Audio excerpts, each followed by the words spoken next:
producing.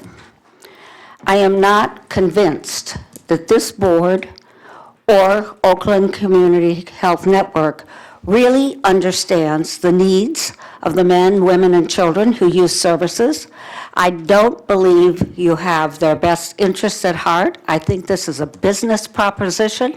This is a power grab, and I am not a happy parent guardian. Thank you. Thank you for your comments, Ms. Bauer. Would anyone else like to make public comment at this time? Seeing none, may I have a motion to suspend the rules and approve the agenda? So move. There is a second. Support. Moved and seconded. Is there any discussion? All in favor? Aye. Opposed? The motion carries. May I have a motion to approve the consent agenda, which includes approval of the board minutes of February 20th, approval of the CAC minutes of February 21st, and approval of the RRAC minutes of February 8th? Making a motion? I will make that motion. Is there a second? Second. It's been moved by Mr. Landsman, seconded by Dr. Taub. Any discussion? All in favor? Aye. Opposed? The motion carries. I'm sorry, Victoria, I forgot. Did you pick up the first motion? Okay. We'll move right into our first presentation, which is the best update, and just like you, anti-stigma video.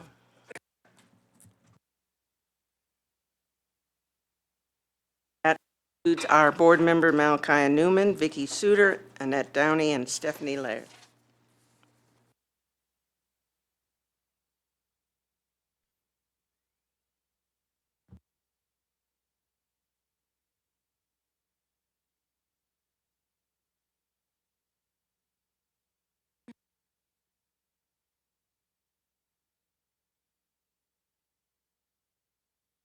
Welcome, everybody.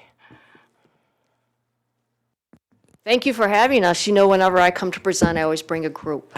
That's fine. So myself and Malkia and Stephanie are members of the BEST work group. Annette will talk about her role in this whole effort and in the community living services effort.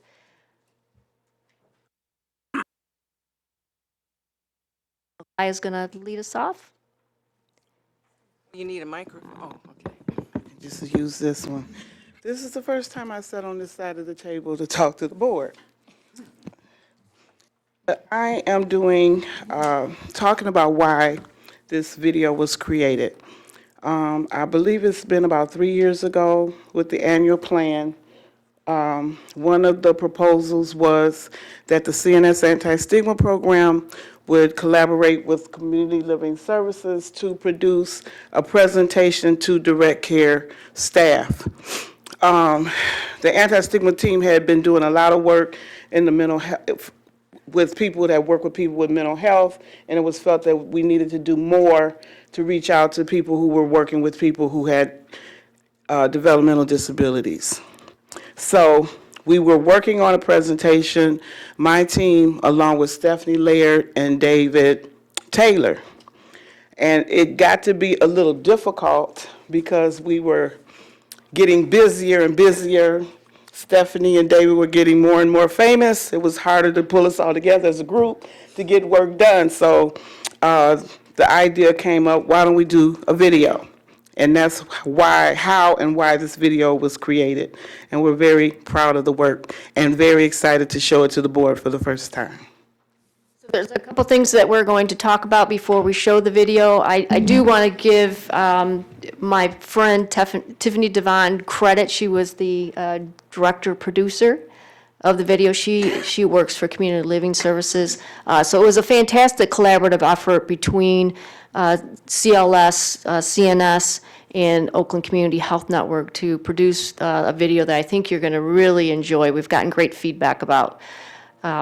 With that, Stephanie is a part of the BEST work group, and she also is featured in the video. So she wants to talk a little bit about why it's so important for her to be a part of both these efforts.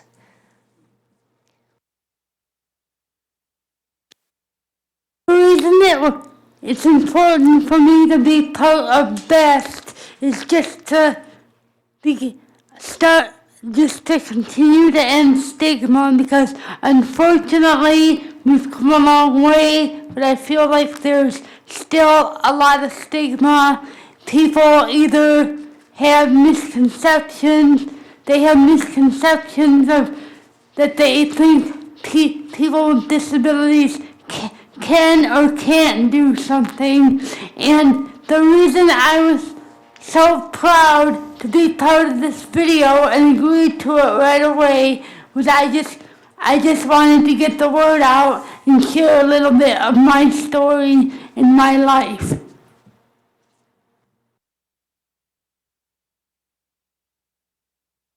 When Melchiah and Vicky and Stephanie and David came to me and asked if I could be part of the planning with regard to the messaging to this video, it was very easy for me to want to be involved. Anything that reduces stigma and brings more higher quality of life and social justice to the people we serve is something that I'm passionate to be involved with.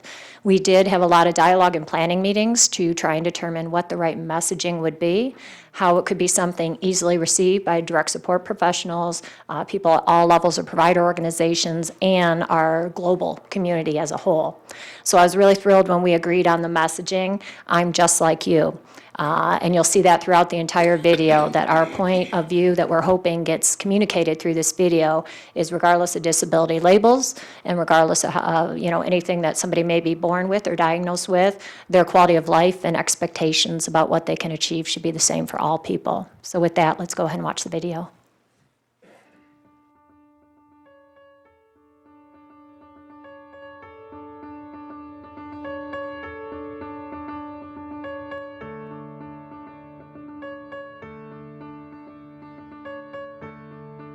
We can share our stories. That is the first step to eliminating stigma. I'm just like anybody else. Even though I've dealt with life challenges differently from someone else, it doesn't mean that I do not have any dreams, goals, aspirations. I just want everyone to know that I'm just like you and you don't have to be scared of me because I have a diagnosis. I have this saying that I really believe in. No matter how severe the disability, we all have a purpose. Just because we might walk differently, talk differently, we're no different. Everyone's the same. I'm a wife, I'm a mother, I'm a grandmother. I sing, I write poetry. I've worked for a job with Community Network Services Anti-Stigma Program for going on 12 years. I've also served on Oakland County's Community Mental Health Authority Board since 2007. I'm just like you. I was at the Secretary of State with my staff, and he was standing up next to me. And I was talking to the lady, explaining to her the situation, and she was talking to my staff. I'm like, wait, but hold up. I'm here. A very good friend of mine, we were on the phone one day, and out of nowhere, she said, Renee, you should think about living in a nursing home. How did that make you feel? Really hurt. People will come over to him and start talking to him, and the first thing they'll do is their voice tone will go up, their volume will go up. And so on a few occasions, I have said his hearing is actually really good. His feet don't work so well. It makes me feel hurt and angry and sad just because I feel that people don't get to know the person that I am and the life that I live, and why it's so important for me to want to be like everybody else and be just like you with friends and everything else and have a social life. I'm just like you. Stigma exists because many people have prejudices and prejudge people who have mental illness and physical limitations. they don't quite understand what a person with a mental illness or physical developmental disability is going through. And it's easy for people to, just not walk in their shoes and understand what they're going through. Like, I don't mean fear as in they're scared of me. I mean fear as in they don't know how they will connect or if they can connect with someone with a disability. Stigmatism exists because of a lack of knowledge and stereotyping.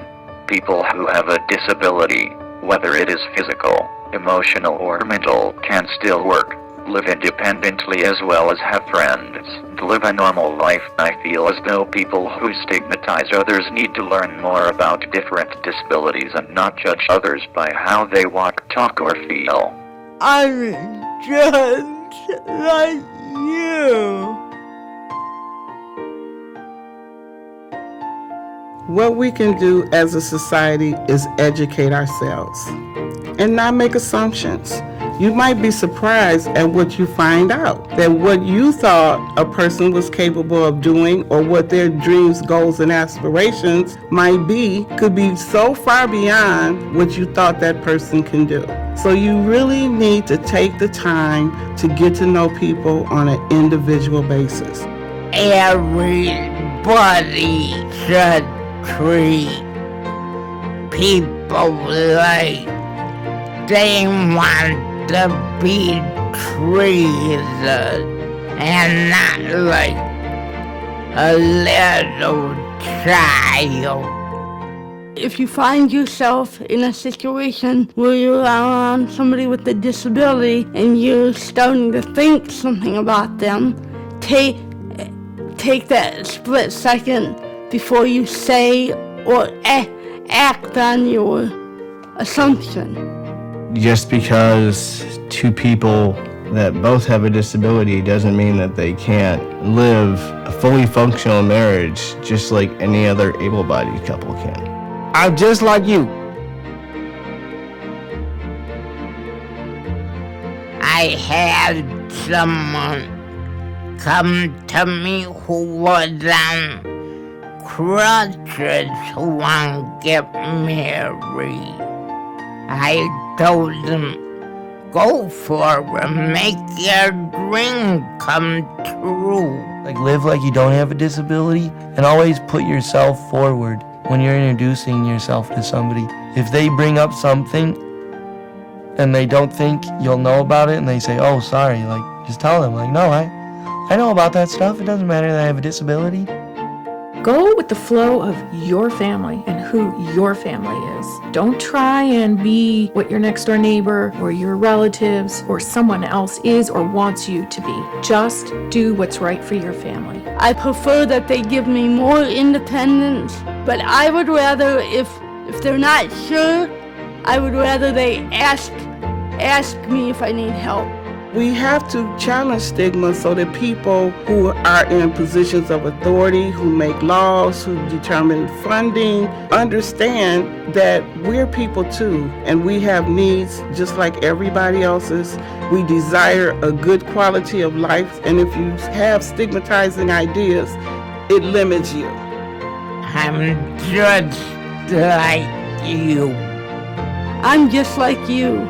I'm just like you. I'm just like you. When it comes down to it, it's about treating people with respect. That is what the anti-stigma message is about. Regardless if they have a physical health condition or a mental health condition or any other kind of life circumstance. Words hurt people. Nobody wants to be called retarded. Nobody wants to be called bipolar or schizophrenic. Those are conditions, but that's not who we are. We're people first. And I'm just like you.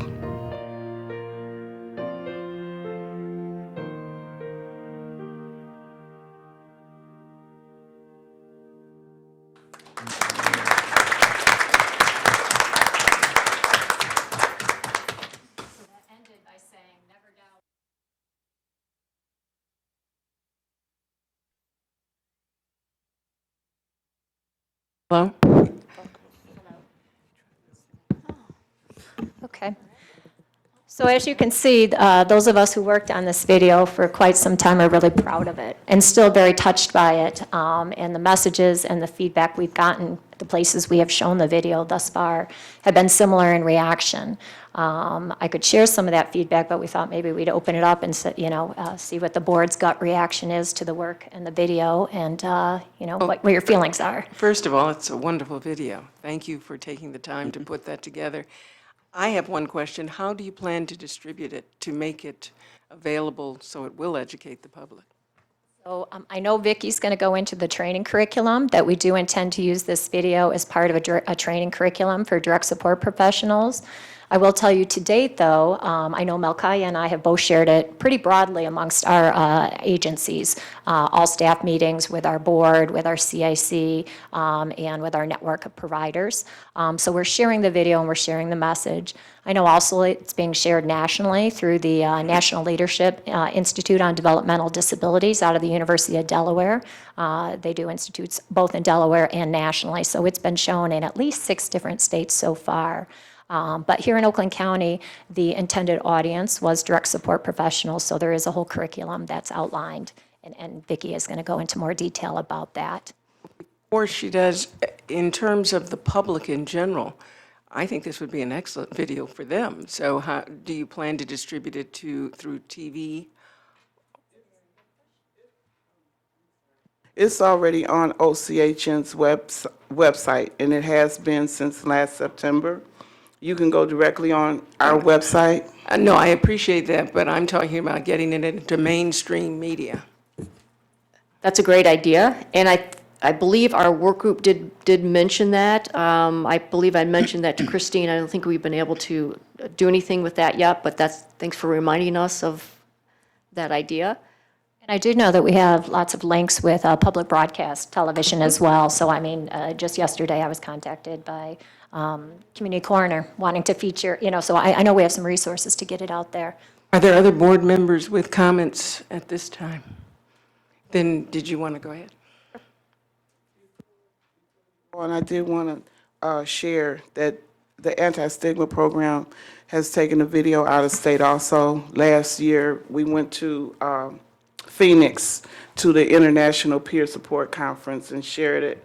And one of the things that stands out most to me is people appreciate the fact that we combine people with mental health conditions along with people who had developmental disabilities, and we all shared our stories together, and it was strong. Lots of tears when we show it, a lot of appreciation. So it's been like a baby. We carried it, we birthed it, and now it's here, and we're really excited about the response that we're getting so far from people. Do you have anything you want to share about feedback? You've gotten any feedback about the video?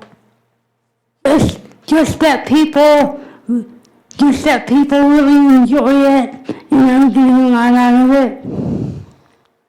Very. She was the newlywed in the film. I remember.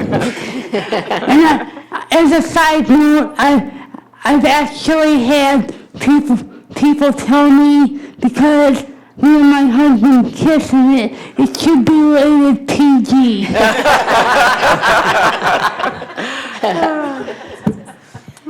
So I was going to say, we also did the presentation at the Board Association, so it was a packed room, and the link was shared, and some of the draft tools were shared so that other CMHs and PHPs could use it as well. So with anything that we develop, we're always willing to share that with anybody. The work group currently is working on educational sessions, because this effort originally started as we wanted to reach that next level of folks, the direct care workers, individuals that work with folks that we support on a daily basis. So we are creating a 30 and 60-minute educational session. The 30-minute, we just play the video through. We do a couple other exercises with it. The 60-minute, as you can see, there's like segments. And so we stop at the segments and we have some discussion about that particular part of the video. So we're working to get that out to the provider network. And but we're I don't know, about 50 to 75% done with the educational sessions. We're in the process of walking through that and editing it. And then we hope to get some sessions set up and start getting out there. That's our goal. Some additional goals for the best work group for fiscal year 18. So we always establish goals, things that we want to accomplish. So obviously the educational session. We are also, in 2016, you might recall that we did a survey of folks that we support. We looked at that survey and we tried to determine what area on that survey do we want to try to make a difference. And the work group decided to look at the reception lobby area. So what ways can we make that stigma-free and welcoming and friendly? So we are in the process of developing and getting printed tips to pass out, so folks that work in that capacity will have friendly reminders about how to be welcoming and friendly and helping us create a stigma-free culture. We also are wanting to address self-stigma. That's worked on that a little bit, but it's a little bit on hold until we get the Just Like You educational sessions done. And then we also are continuing with our stigma wellness tips. We send those out to our staff and to some of our work group members every other week. So those are the goals for the best work group. And I just wanted to share with you the breadth and depth of individuals involved in that work group from all across our core provider network. Awesome group. All of them are very passionate about what we're doing. Many of them have been involved since the beginning. It's just a great work group. We just don't have enough time to get everything done we'd like to do. But we keep plugging, and we really appreciate the partnership of CNS and CLS in this effort. I mentioned Tiffany Devine. She's excellent. She's their Director of Public Relations for CLS. Just excellent job of creating the video. I know Annette was in Melchiah was very involved in making sure that the content was excellent and relevant. So I really appreciate the partnership. Any final thoughts for us?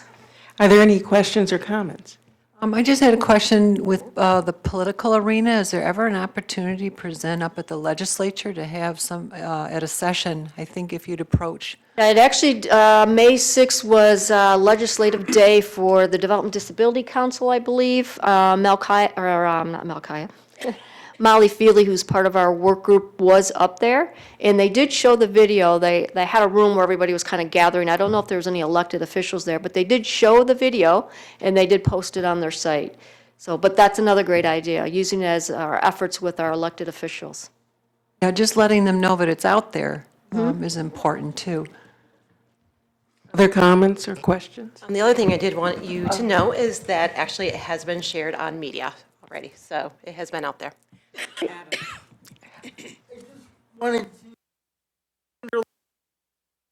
I also have had a chance to serve on this work group, and I'm really inspired by the number and the passion associated with the people who are on the work group, so keep up the good work. Any other comments or questions? Well, thank you for your effort and our best to the best work group, because you've done a great job. Thank you. Next, we will have Anya Eliason and our January financials.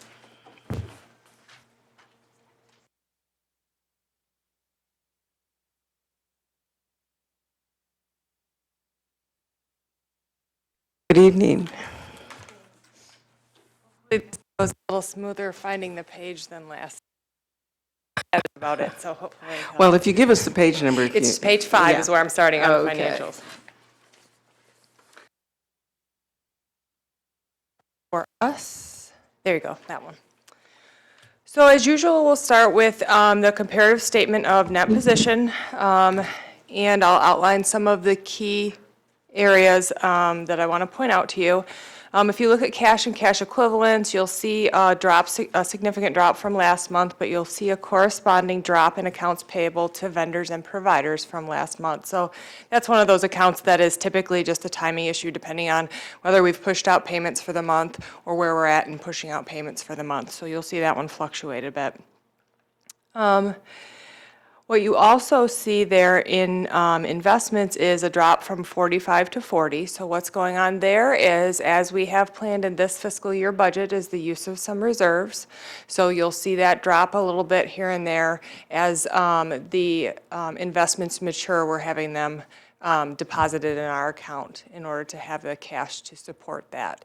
So as we go throughout the year, we will look to see where we're at as far as providers and payments and things like that, and start to reconcile, because right now with the new service models, we're kind of paying them up front to make sure that everybody has cash flow and that there's no shortages of cash as they transition to the new service model.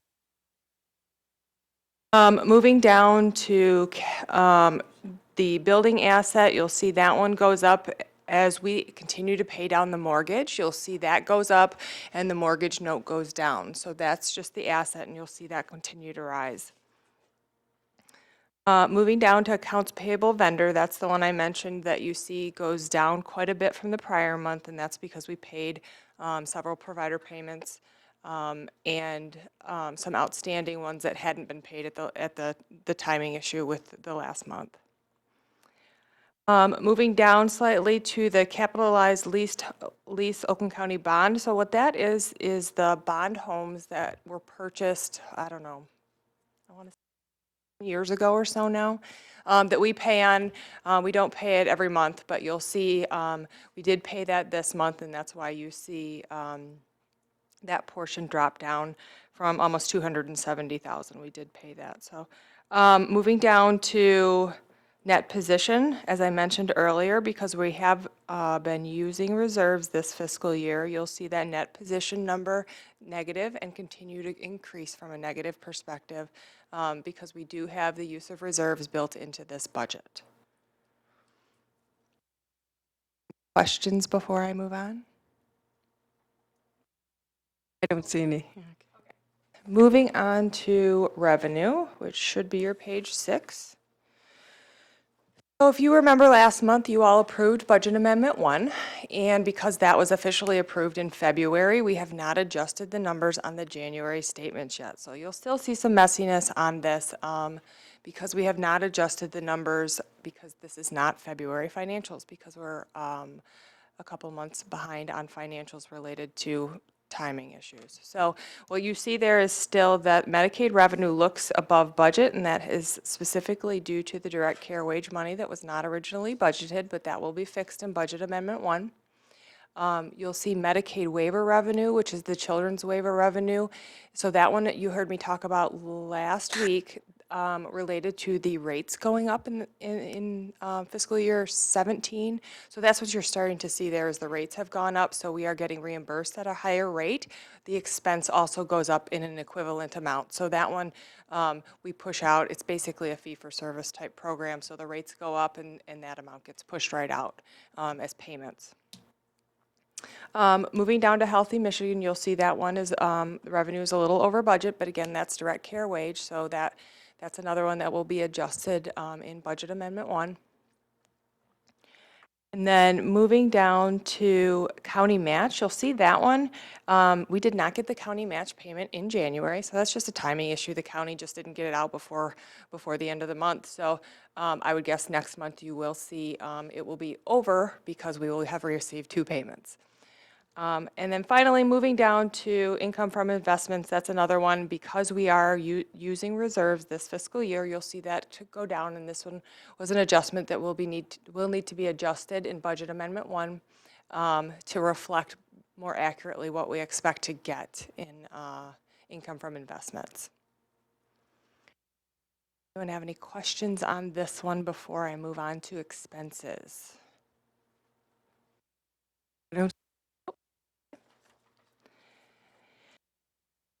All right, moving on to expenses. Administration expenses for January. What you're seeing going on here between salary and fringe is a discrepancy that happened with a floating holiday. So that was caught late after these were run. So that will be adjusted for February financial statements. There was a day that should have hit salary, not fringe, and so that will be adjusted. And then also January is a longer than average month, so you see things are a little bit high in January anyway.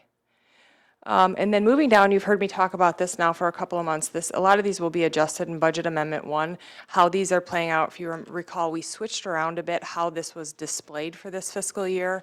So instead of being by network, which is historically how we've displayed these, it's really more about type of contract or type of provider. So you see core provider, adults, crisis and acute, et cetera.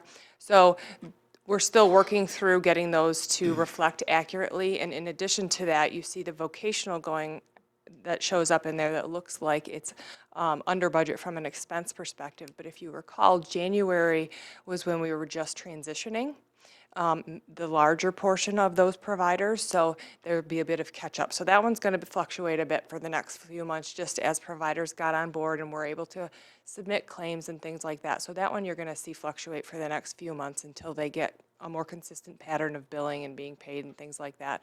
We've made some adjustments in paying a little more frequently than we typically would. We typically pay every other week. We've been trying to be accommodating as they transition to the new service models and working with us directly to go ahead and pay weekly if necessary. So you'll see that one kind of fluctuate for the next few months. And a lot of these other variances are primarily due to how the accounts are hitting the new layout with the provider types. The other one I do want to make note of is the healthcare integration line. You'll see that one looks very over budget for the month, but what that is actually going on is we pay them quarterly. Again, that's another cash flow situation where we've agreed to pay Owen on a quarterly basis up front, just to provide them with the cash to function and not have to use a line of credit in order to do payroll and things like that. So that was one of the agreements when we signed this new contract that we would do. They have not I believe through February at least, utilized the psychiatrist time. But we're working on getting through some of the billing hiccups with that, and we'll have that going pretty soon as well. Do you have any questions on this one?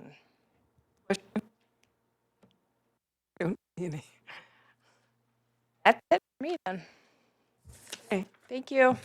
Thank you, Anya. Next, we have the NCQA update with Marquita Massey.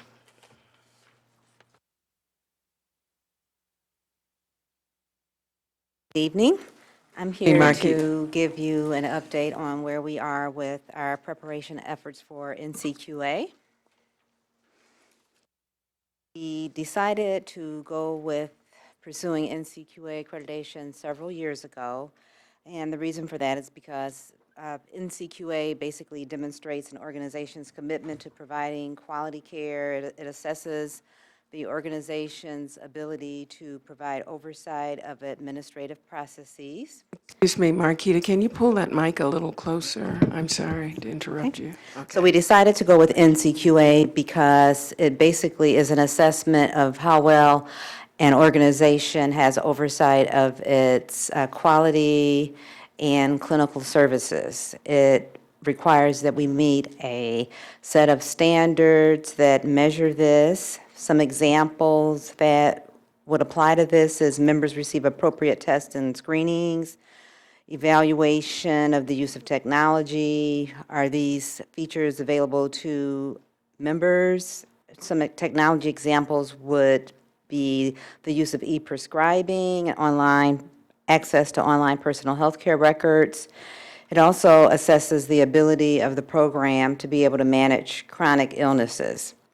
And it also looks at our processes to be able to determine if we have enough practitioners to address the cultural needs of members. Complex case management is a very important element of NCQA. I'm going to be talking a little bit about that a little later. And most importantly, I want to mention the HEDIS measures, which we're also going to talk a little bit about later. That's a standard set of measures that any health plan that is accredited by NCQA is assessed against. In regards to measures, outcomes, and evaluations, in order to become fully accredited with NCQA, there are 100 points total. And the breakout of how those points are assessed is displayed on this slide here. The heaviest category is quality management and improvement. That is an overarching set of standards that affects many areas within the organization. The next highest scoring area would be the area of utilization management, followed by care coordination, credentialing, recredentialing, and members' rights and responsibilities. So in order to obtain full accreditation, an organization has to reach scoring between the ranges of 84 to 100.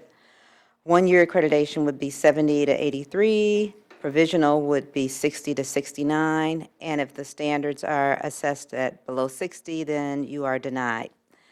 And each element that is assessed is scored by NCQA either at 100%, 80%, 50%, or 20%. So the next few slides will be an overview of activities that have happened in each of the areas that the NCQA standards fall into. So this slide speaks to activities that have happened in regards to quality management and improvement. One of the activities that we've done in this area is that we've modified our QUAPIP format to align with the areas that NCQA requires organizations address. So we were in a pretty good position in regards to this because we had many pre-existing committees that already addressed all of these areas.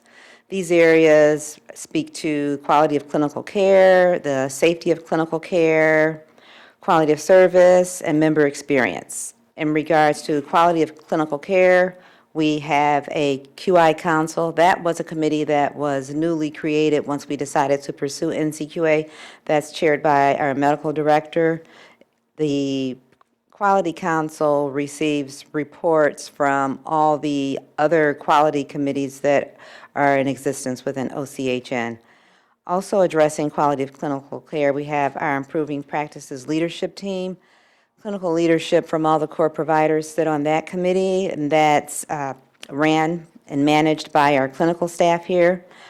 Another example of a committee that would meet the requirements of addressing quality of clinical care would be our Integrated Health Committee. In regards to safety of clinical care, we have our Risk Management Committee.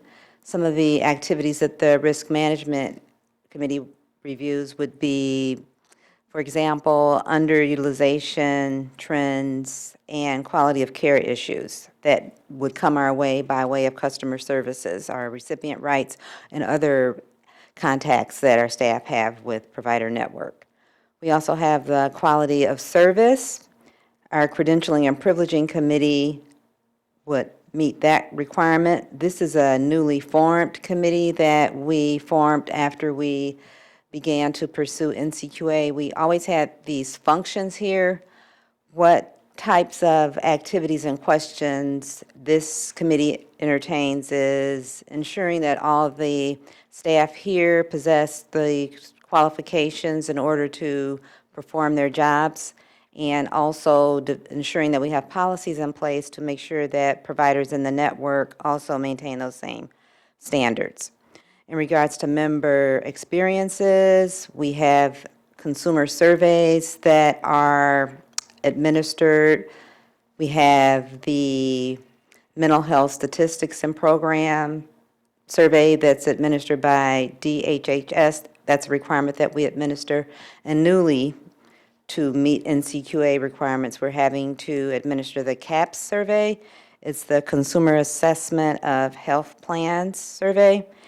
This was, our first administration of this was last year. The results are being tabulated now, and once they are available, I'll be presenting results to this board. Also, we are looking at provider practitioner availability. The NCQA requires that we determine the cultural, racial, and linguistic needs of people that we serve, and we're required to make sure that we have practitioners that can meet the needs of those individuals. So we have some data that's being reviewed right now that we will be able to determine where we are in regards to meeting those standards. In regards to access standards, the NCQA requires that When persons are calling and requesting services, that phones are answered within 30 seconds by a live person, and that the call abandonment rate is 5% or less. So this directly impacted our access department. Initially, when we began to look at our performance on these standards, we were performing well below requirements. Still not where we want to be. There's still room for improvement, but some of the tools that we've put in place to be able to monitor this would be dashboards. These dashboards are available to measure performance. Our access staff has shortened the greeting when a person calls to request services. The person is still getting the information required, but the main point here is that the person is reaching a live person within the required time frame. So currently, for quarter one, of fiscal year 18, we were at 83% in regards to meeting the 30-second time frame, which is up from 55% in FY17. So the standard, I believe, is 95%, so we have a little bit of growth there. And in regards to abandoned calls, most recently, we were at 5.4% as reported by our access staff, and at the end of FY17, we were at 8%. So that's an improvement there. Moving on to the HEDIS measures. The HEDIS measures are a set of indicators that all health plans have to meet. It's a tool used by more than 90% of America's health plans to measure performance on important dimensions of care. NCQA has a manual that has programming logic that's about 5 inches thick that we were going to have to go through and develop programming to be able to collect those measures. Fortunately, PROACT, which is the vendor that has the population health management tool that you've heard clinical staff and Dr. Lawson speak about, they develop what is called community health measures. So we did not have to go down the path of programming this ourselves. PROACT, CMT, the PROACT arm of it, introduced these measures in early 17.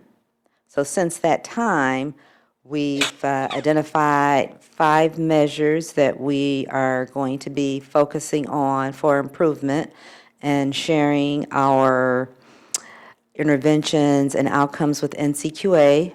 The last 2 items here are specific to the SUD population. The first 3 are specific to other populations that we serve.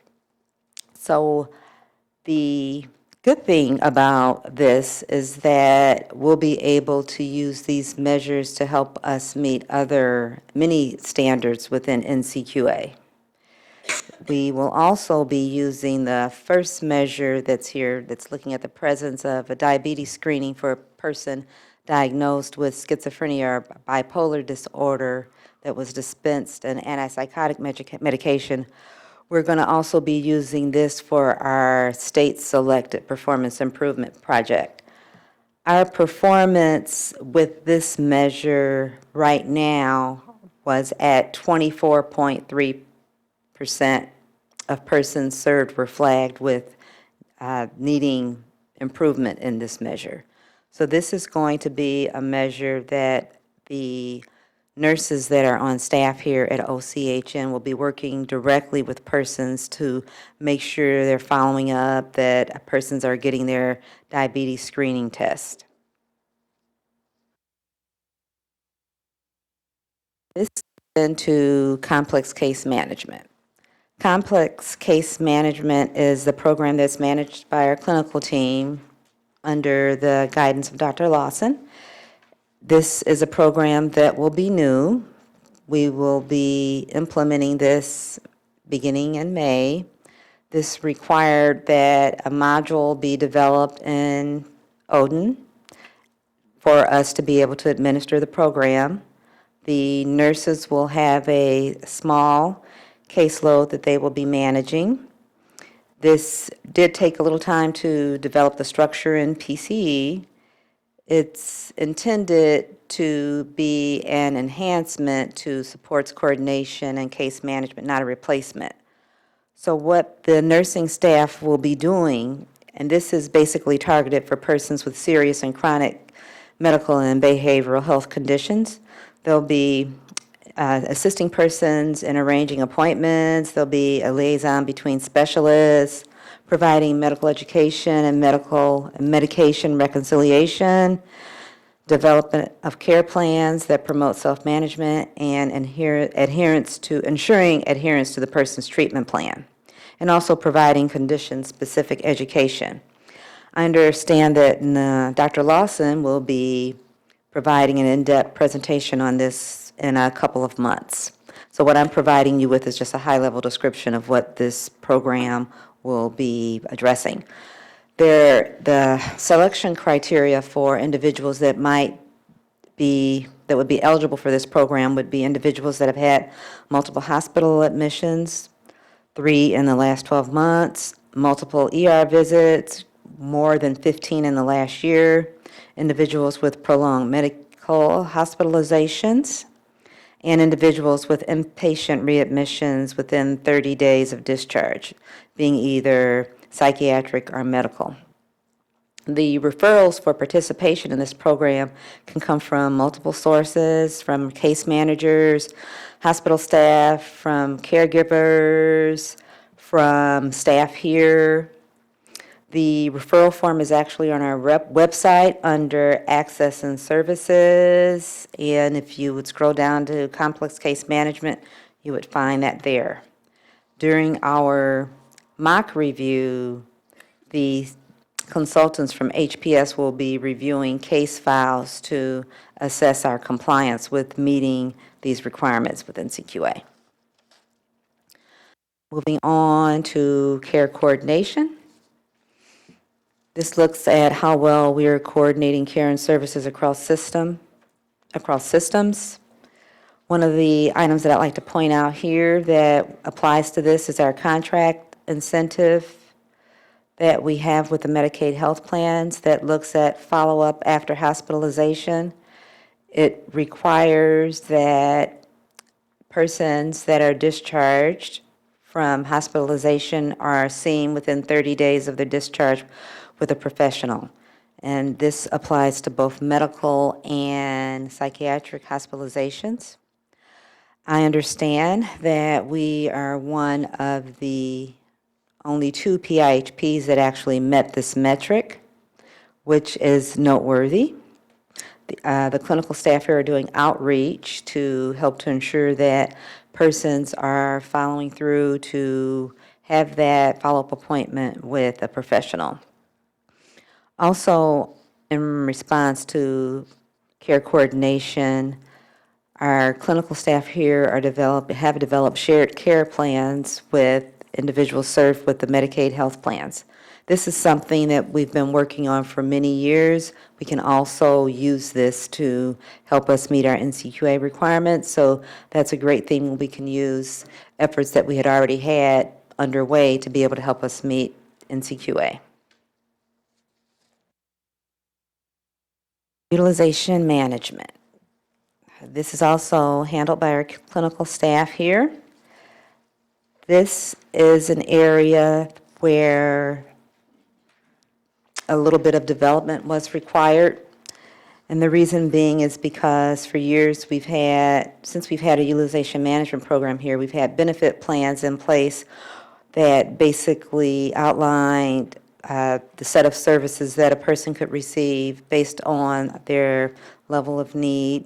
It also listed within those benefit plans ranges of services that a person could receive. If a individual service was denied, the service would be denied. The service denial could be issued by the staff developing the treatment plan. NCQA requires that any service denial that's based on medical necessity NCQA requires that the denial is done by an MD or a PhD level psychologist. So this is something new for OCHN. We worked with HPS over several months to try to gain an understanding of if this was okay, our processes were okay with the state. What could we do to get NCQA to be able to understand and accept what we were doing? We also consulted with other PIHPs that were accredited by URAC. Through all of that, NCQA did not waver. We have to have a medical professional, an MD or a PhD level psychologist approving and involved in the medical necessity denials.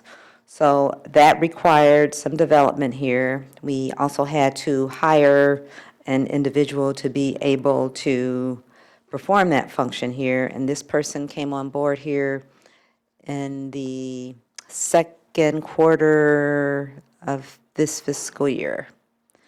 In the interim, our medical director provided that function.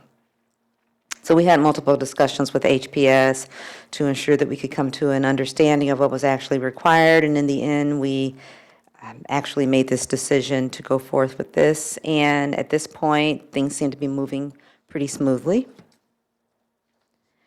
In regards to credentialing and re-credentialing, our current process that we had in place prior to us pursuing NCQA aligned well with what NCQA was requiring. We do have to make a few changes. We had to make changes to our provider directory to be able to collect more information on practitioners, such as their certifications that they hold, languages spoken, the disciplines that they practice, and the date of their credentialing review committee. This is all required because when we are visited by NCQA, they're going to do a record review, and the record review will be of any practitioners in our network, and we have to have this information here in Odin. We had to have some enhancements to PCE to be able to capture this information. Those enhancements were ready last fall, so we're in the process now of getting the data populated in Odin so that we'll be able to meet this requirement. The next section focuses on rights and responsibilities. This is an area that's being handled by Vicki Suter, Mike Daly, and Jean Fittner. Customer Services and ORR reports that all their policies have been reviewed and they're all ready for our NCQA audit. What's new here is that a partnership brochure has been developed that focuses on the core providers and SUD providers. They distribute this partnership brochure and the service handbook to all new employees at the time of intake that outlines the rights and responsibilities of the person served. The consumer orientation has also been an element in our strategic plan for several years, so there's some additional work that will be done with that. The partnership brochure helps to strengthen our orientation efforts. Also in this section, the provider directory applies. The provider directory is available to persons served. It has to be searchable, and it needs to provide information for an individual to be able to select a service site and a service provider. That's available right now on our website. It's still being populated, but what is currently populated is on display and available now. So with all this, what's next? I want to start with a recap of what's been done to get us to this point that we're at right now. Back in the fall of 2015, HPS did a preliminary assessment to see where we were in regards to being even ready to pursue NCQA. This assessment was done by reviewing the documentation that we provide for our Health Services Advisory Group audits. These are audits that the department requires, that are required by CMS. HSAG is the organization that the state contracts with in order to have this review done. So that happened in 2015, fall of 2015. And HSAG, the results that they gave us, basically said that we had some work to do, but we weren't really too far out of the ballpark. In December of 2015, the board approved the budget to be able, for us to be able to pursue this project, a budget of $200,000 for the use of consultants and for our NCQA prep. So to date, we spent $35,200, which is about 18% of the $200,000 that was allocated for this project. I expect that we're going to see an increase with this, with our April, May, and June billings, because we'll be having our mock review. We're expecting to start that next month. So it's pretty much a guesstimate to be able to say if I thought we were going to use all that money that's been allocated for this. It really depends on the outcomes of what HPS finds in the mock review.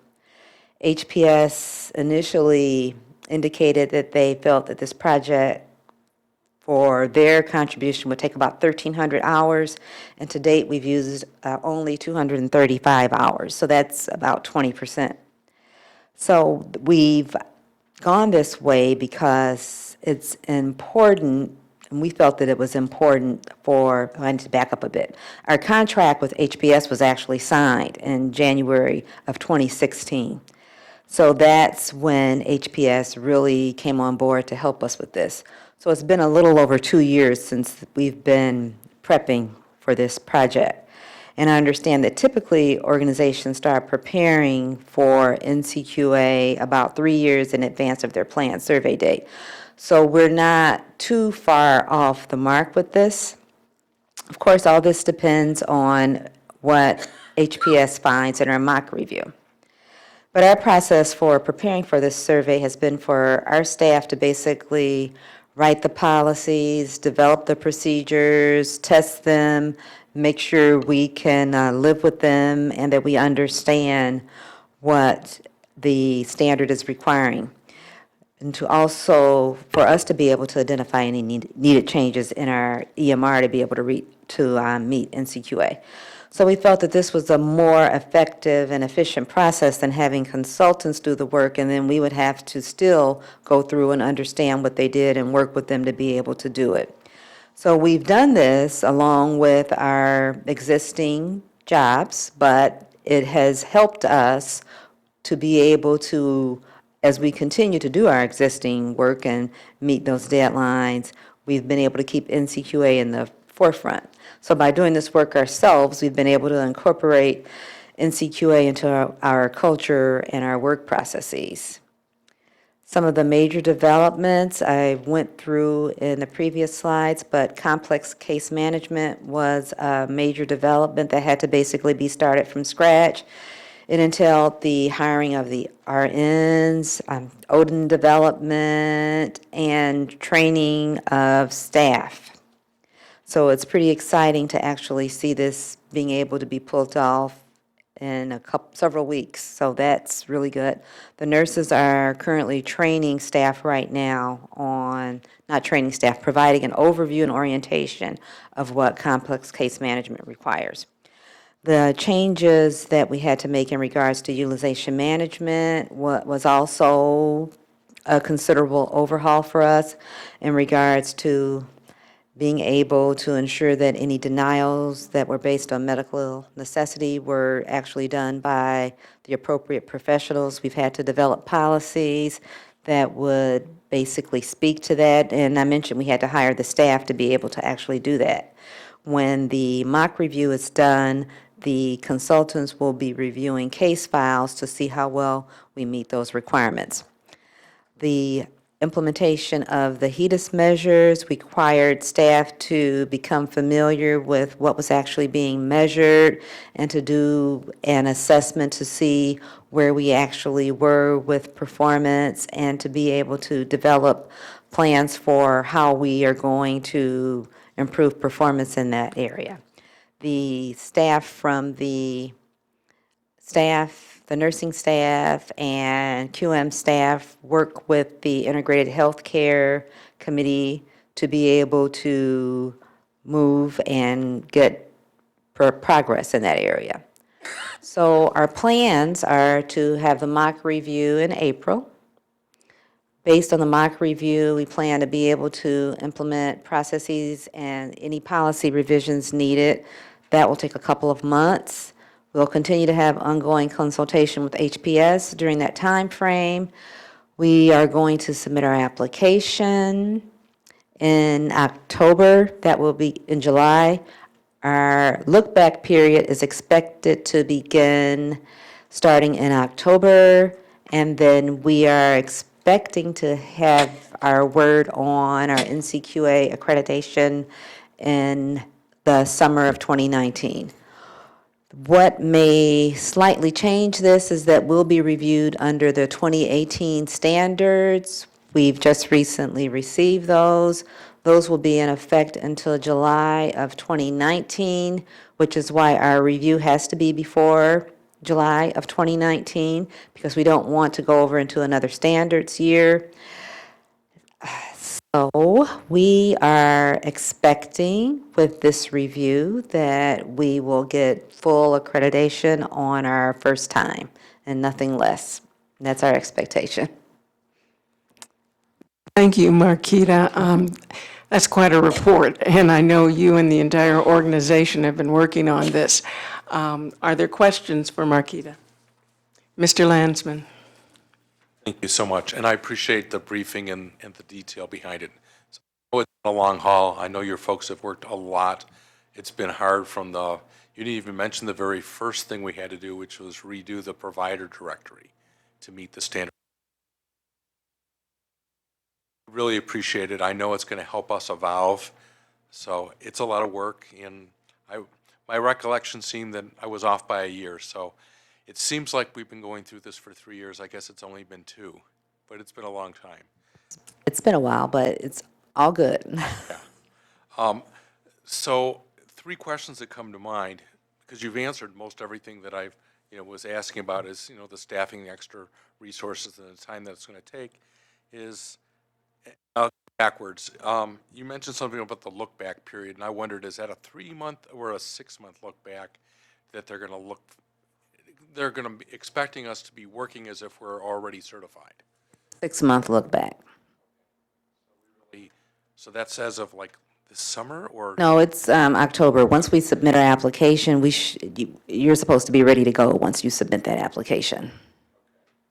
The other question I have has to do with the URAC versus NCQA, because for some reason I thought we were up for renewal last year or this year with them, and I know that's a whole different world of doing that. What's the story there? Oh, we were CARF accredited before. CARF, okay. And our CARF accreditation expired in June. So we did notify the department of our intent when we first knew that there would be an overlap. And the department does not require that PIHPs are accredited.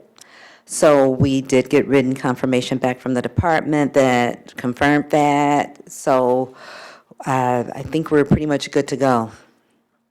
One thing that I do want to mention that I neglected to mention, the department is also looking at issuing an RFP to ensure that utilization management is occurring consistently across the state for all services.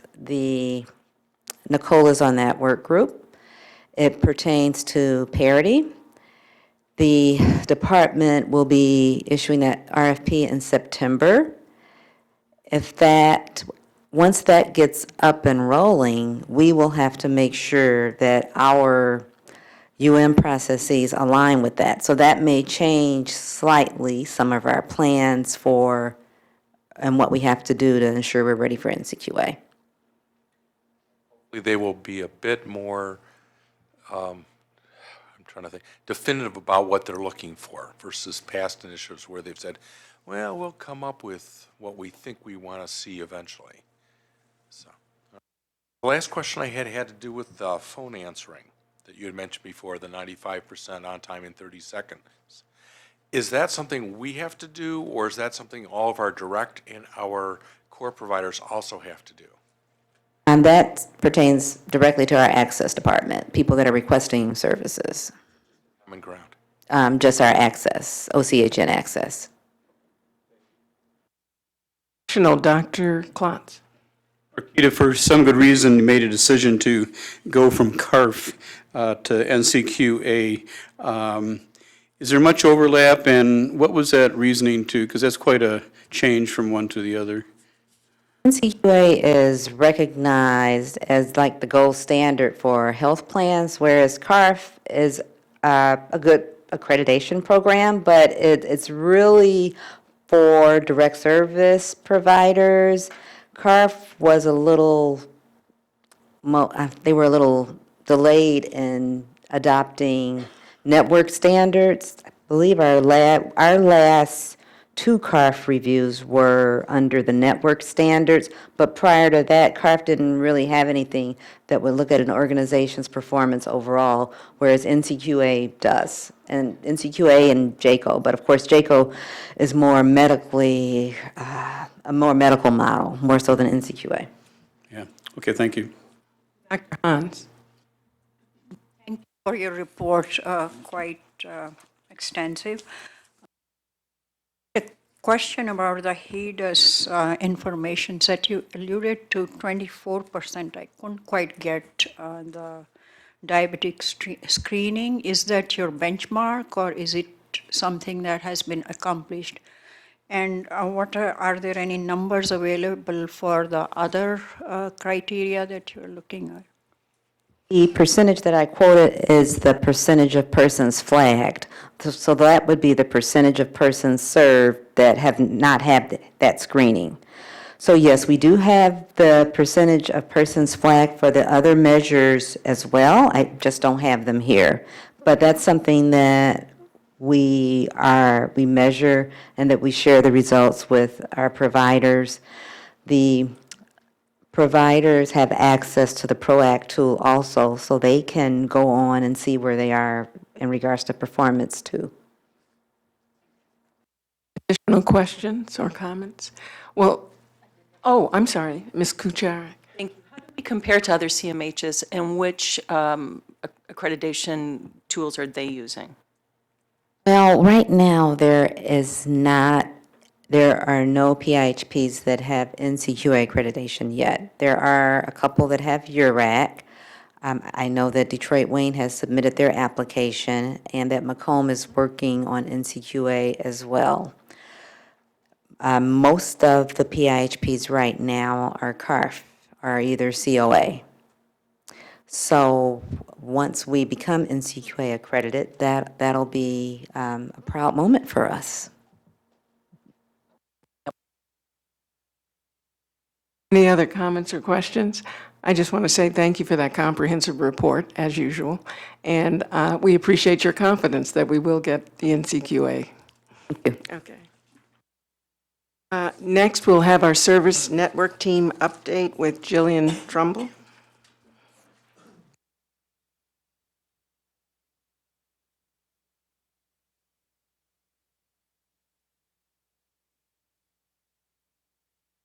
Good evening, Jillian.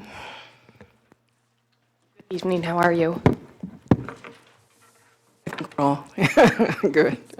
This is my first time using these microphones, so please let me know if there's any difficulties with hearing or if it's not working well. So I did want to give an update on the Service Network team and some of the things that we are doing right now.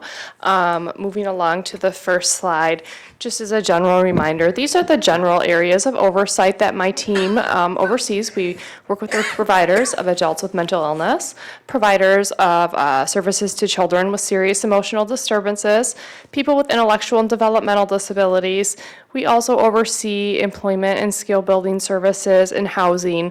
There's other ancillary services that our team is very much involved with as well, but those are some of our primary areas of oversight. And then moving on to the next slide, and I'm not going to read these, just wanted to let you have a minute to take a look at some of our provider network contracts. We currently contract with 6 core provider agencies, and then also listed on this slide are 4 other types of service providers that we hold contracts with. Moving on to the next slide. And again, I won't read these. This whole slide is dedicated to our current network of ABA providers. So ABA is Applied Behavioral Analysis for individuals with autism ages 18 months to 21 years. We currently work with 11 ABA providers, and we will have probably 1 or 2 more that come on board over the next couple of months. And then finally, we currently hold contracts with 13 skill building providers. That's a combination of both the vocational and non-vocational services. And then other ancillary services, we hold agreements with 14 long-term care facilities and then 4 other ancillary service contracts such as Freedom Road Transportation Authority. So that's just an overview of some of the areas that my team is very involved with from a programmatic and contract oversight perspective. As the board knows, we've been working on a request for proposal for core provider agencies. We have determined that it would make sense to postpone that CPA RFP until January of 2019. There was quite a bit of public feedback, both from individuals served, advocates, providers, regarding the timelines, and we really considered that and thought our time may be better spent focusing on some of our other priorities and projects and tasks over the next 18 months, well, less than 18 months, 9 months at this point. The request for proposal is essentially written, so the good news is come January 2019, other than some tweaks that we may need to make along the way, the RFP itself is written and pretty much ready to go. Are there any questions on that before I move on? I don't see any. Okay. So the next item I wanted to talk a little bit about is the request for qualifications for specialized residential and community living support services. As the board knows, OCHN has been working on what we're calling an RFQ, which is a request for qualification to hold contracts with the specialized residential and CLS or community living support providers effective fiscal year 2019, which is 10/1 of 2018. So that request for qualification was published on March 13th, which is last week, and went out to the public. So the intention, and I'm going to spend a little bit more time on this slide, the intention is to maintain the current network of providers. The goal with the RFQ, and that is why it's an RFQ versus a request for proposal, is that it's a non-competitive bid, which allows us to work with the current network of providers in Oakland County providing these services. Obviously, there's some minimum requirements that will need to be met in order to be in compliance with HCBS. The provider is going to need to be either in compliance or working toward compliance with the HCBS rule. Certainly, they have to be eligible to receive Medicaid services. So there are some things that we need to make sure every provider has in place, but the intention is to continue to work with the current network of providers. So you can stay on that slide for a minute, actually, Emily, thank you. So in terms of a communication plan, we did send out the RFQ on the 13th of March to the 140 existing providers. In addition to that, we sent information packets to approximately 400 homes where individuals currently live. So while there's 140 existing providers, those providers may have more than one home where people are living. Excuse me. In those packets was a letter from Matt Owens, some frequently asked questions, a press release, and then some information on 4 community forums that OCHN will be holding. So I believe the board has these packets, and the flyers are also available for the public, but we have information meetings scheduled for Monday, March 26th, Tuesday, March 27th, and those are for providers. And then for individuals and family members, we have meetings scheduled for Wednesday, March 28th and Thursday, March 29th. In addition, tomorrow we'll have an optional pre-bid meeting. So that is a meeting for the providers who are going to respond to the RFQ to come and ask questions and receive answers about the process in the RFQ itself. It is part of a procurement process, so it is specific to the potential bidders and is optional. So sometimes those are mandatory pre-bid meetings. In this circumstance, it is an optional bid meeting. Any questions at this point? Yes. Ms. Schulman. I'm just wondering, we're getting a lot of feedback already on this, and what are you hearing as the concern and the fear in the community with this RFP? You know, I think some of the concerns are probably similar to what the board has heard, and quite frankly, I personally haven't received a lot of concerns specifically. I know customer services has gotten some calls. There's been concerns about people not being able to maintain their current level of service. There's always concerns about change or transition processes. I suspect that when we have the bidders meetings, we'll hear some concerns again about the process for contracting, making sure that these providers are going to be able to remain in the network. And then when we hear from families and people served, I imagine we'll hear similar things to what we have with other transitions where people are just wanting to make sure that they themselves or their loved ones are going to be taken care of and their services are going to continue, which is absolutely the intention with this RFQ. Right. I'm also very impressed and hopeful that people will come because we're hearing conversations, and this is an opportunity for people to then express to you and get answers directly from you. So. Absolutely. There is also kind of piggybacking on that, on our website, we have created a special RFQ link where all of the information that has currently been published related to the RFQ is available to the public, and any additional information that is published as part of the process. So for example, as part of the bidder meeting, there's a question and answer that usually comes from that. As that's developed, that'll also be posted to the public website. Jillian, am I correct that no one will be moved from their current setting? Yes. Unless they want to be moved? Unless they want to. I need to state as a caveat, but this is true regardless of whether we were going through an RFQ process or not. If we find something in the process of review that makes it so that the provider could not receive Medicaid payments, or if the provider is not willing or able to come into HCBS compliance, those would be caveats where we would have to look to transition in individual services. But assuming those things, people can stay where they currently live unless they choose to move elsewhere. Thank you. Yes. Also wanted to address just making sure that the board and the public knows that we have been meeting with our core provider agencies.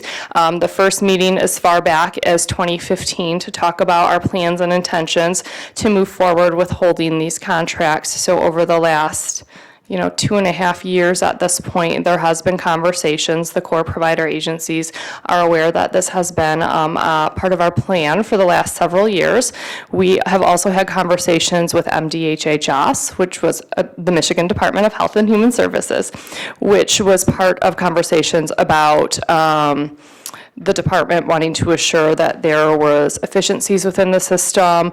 These were a result of a lot of the rebasing conversations, and that services were provided consistently to all individuals served. So this was one of the efforts that we launched or looked at in order to meet those obligations. At this point, we have met more recently even with 3 of the 4 core provider agencies, with the 4th with us making plans or trying to coordinate plans to meet with them to talk about what needs to happen over the next 9 months or so to assure a successful transition. We've had very collaborative meetings with the providers that we've met with. They have many thoughts and ideas on how to move this process forward.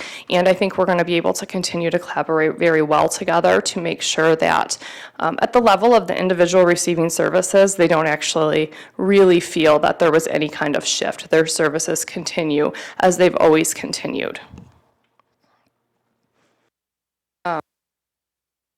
Then with that, I think I have covered all of my other talking points, other than probably the date that request for qualification is due, which is April 12th. And then by July 1st, we would anticipate all of the vendors being aware of their contract status. So if there were any issues that needed to be resolved, they could be resolved between April 12th and July 1st with that final decision and moving into contract negotiations made. Are there any questions? Okay, so I do have a couple of other update items for the service network team. And the first just being home and community-based setting rule. I know the board is used to hearing an update on the HCBS rule, and I wouldn't want to disappoint you by leaving one off. So right now, we do have the corrective action process continuing for the completed surveys. There also is an additional survey process, and it's the last survey process that the department is allowing for providers who did not respond to those first round of have support waiver surveys. So if you recall, the surveys have been done in multiple phases. So that original round of individuals, there was about 30 providers in Oakland County who, despite many efforts, had not responded to the survey. The department is allowing one more round. We know who those 30 providers are. We're reaching out very directly with the core provider agencies, making sure that they understand that if they don't respond to the survey, that Medicaid funds won't be allowable to those providers, and we'll have to look at transitioning services. So while 30 may sound like a lot of providers, in comparison to most of the other regions, we actually did very well with almost every provider responding to the surveys. So I am confident that we will be able to reach these 30 providers, and so long as they want to respond, they will respond. We do continue to hold provider meetings to provide guidance and answer questions. I don't go to all of them anymore, but I have noticed that the more I go to, or when I do go, the providers are appearing to feel more comfortable and confident in the process. So I think those provider meetings have really helped the network as well as us to really make sure we're on the same page with HCBS and really feel that we're collaborating and working together to bring providers where they're not in compliance into compliance with the rule. Mr. Landsman. Yes. Has the state's plan been approved yet by CMS? It has not received the final approval, but and I'm blanking on the name. It has the approval beforehand, so they're expecting it to be approved, but it hasn't received that final blessing at this point. Okay. Thank you. And then my last update item is I did want to let the board know that our veteran navigator has started. He started on March 5th. So in his couple of weeks, he has been developing the strategic work plan, which is done in collaboration with the Department of Health and Human Services strategic plan. He's been out meeting with different veterans organizations locally in Oakland County, as well as meeting with the veteran navigators in other neighboring PIHP regions. He has a wealth of experience, so he's really coming into the role not needing much in terms of getting started. His name is Chaka McDonald, and he will be coming, I believe, to the next committee of the whole to give a very brief presentation of what he's been doing in his few weeks that he's been here at OCHN. Any final questions or comments? Ms. Schulman. I just wanted to say that Chaka is a wonderful addition. He has the respect throughout the state. He's been working for so many years with veterans in our area, so I'm very excited to have him on board. We are very excited too. He came with a glowing review when I reached out to the state level coordinator and asked for a reference. And if there was any doubt, which there was not, that would have cleared it up based on his recommendations. So I think we have somebody great on board, yes. Jillian, thank you. Thank you. Next, we have part 2 of the year-end report. Kathleen?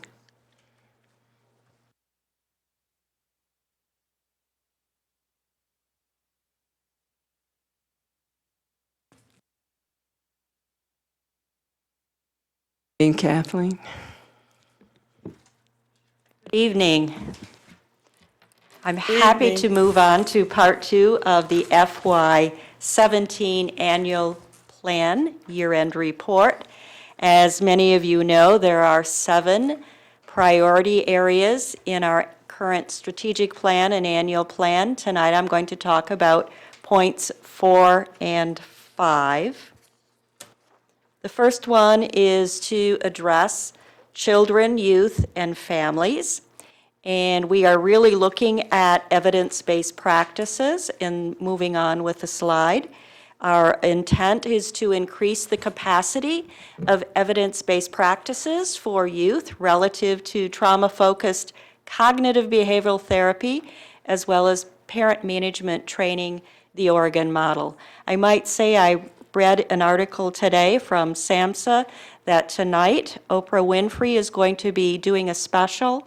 I think she's going to be on 60 Minutes and is going to be talking about trauma-focused cognitive behavioral therapy and trauma-focused therapies for people who have experienced domestic violence, sexual abuse, and a number of other areas that really create trauma and affect children and families. So I encourage people to look that up and see what they have to say, because they certainly will be talking about the treatments and culture that we have in this organization and across the network. Objective 1 really talks about the effectiveness of our current plan to increase capacity and to amend it if needed. We have all core providers who provide the treatment have been sending staff, and we do have the maximum number of participants to ensure that we have that treatment capacity in our network. Objective 2 is to increase the number of clinicians trained. We've done that primarily in parent management training Oregon model, but we've had a slight decrease in cognitive behavioral therapy due to some staff turnover. So we continue to work on that to make sure that there is sufficient staff to meet the needs of people in our network. Overall, in Objective 3, we talk about the number of kids and families who are participating in these evidence-based practices, and as an aggregate, we have increased the number of youth and families who are participating in this evidence-based practice. The next area is family-centered philosophy and practice, and this really is focusing on family-centered planning. And if you move on to the next area, the objective really was to develop a system-wide training and evaluation for both person-centered planning, I talked about that last time, as well as family-centered planning. Family-centered planning is a bit different. It does talk about family-centered guidance and approaches, which includes the whole family. Person-centered planning, while it includes who the family members are and the allies, really focuses more on the individual. So with children and youth, they do exist in the context of families. So we look at what are the goals and objectives of the entire family. There was a draft material that was developed by the clinical team. If you recall from the last presentation, we realized that the department focused on this a lot because of the 298 recommendations. There was a discussion from advocates across the state that there was drift in person-centered planning. We had known that already. Nonetheless, the department decided to hire a staff person to focus in this area. So rather than us moving out ahead, we decided we would work with the state to make sure we were in sync with the development of training materials in person-centered planning. The next objective is related to infant mental health, and this again is to incorporate evidence-based practices and processes in this area. What we wanted to do with this objective is to identify staff who, OCHN staff, actually, our agency staff, who have training in infant mental health. We wanted to have greater expertise at this organization and to be available to our network. So we do have 3 staff who are hired directly by our organization who completed the training for Level 1 infant mental health certification. The next objective is to implement an assessment tool. That was not completed, and I might notice there is a status of completion at the bottom of the slide if you haven't noticed that. This one has additional work. We are going to identify an assessment for kids 0 to 6 years of age, and we will be doing that in this fiscal year.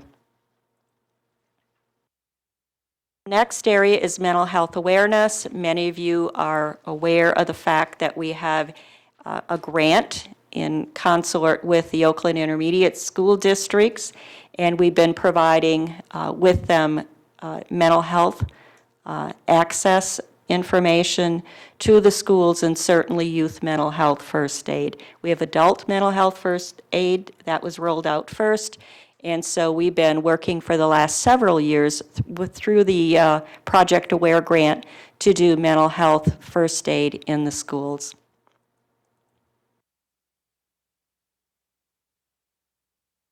We've worked with both Pontiac and Holly, and we've reviewed the results of the assessment and the need.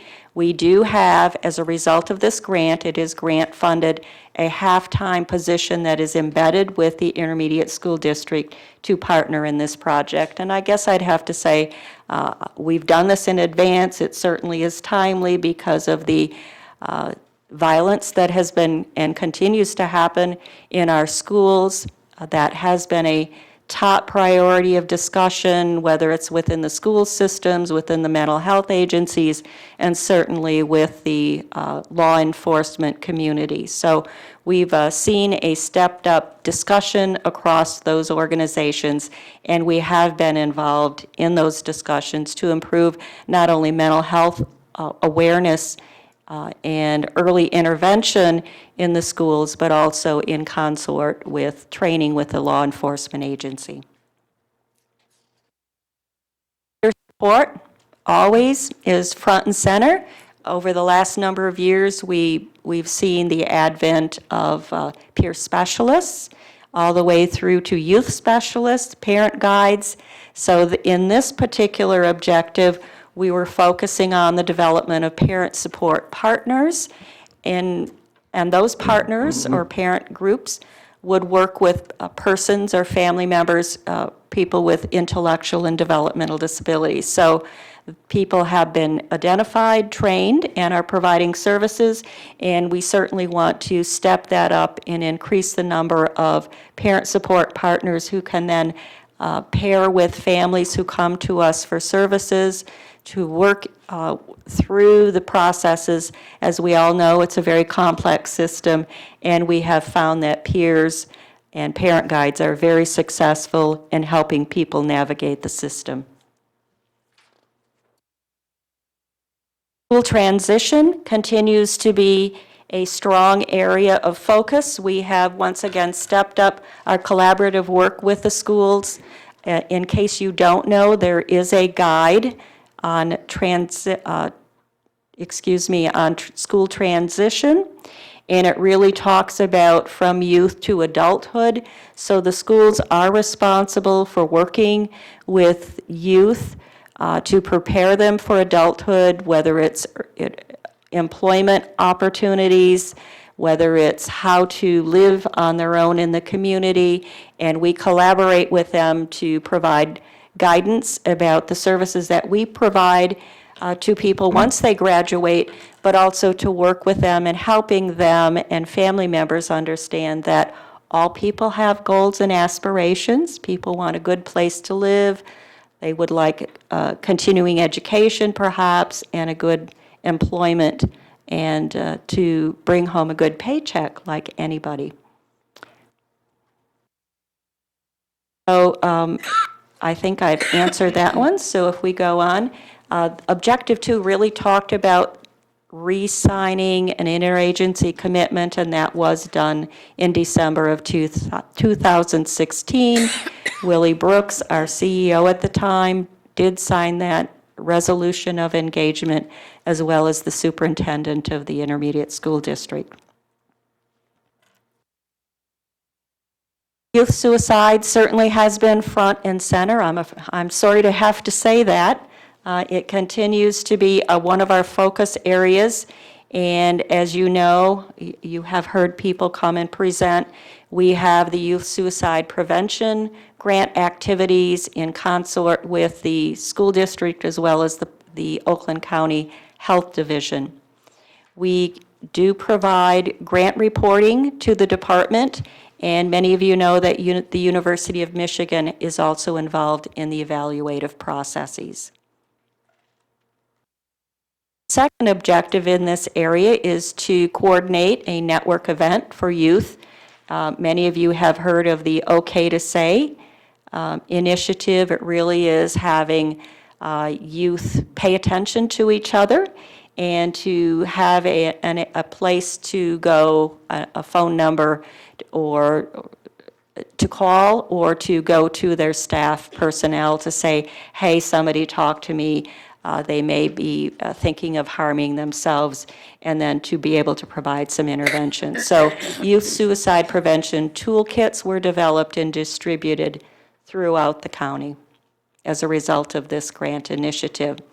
The other thing we've done through this initiative is to develop a policy for our access staff, recipient rights staff, and really to give them additional tools on how to intervene should they receive crisis calls, suicide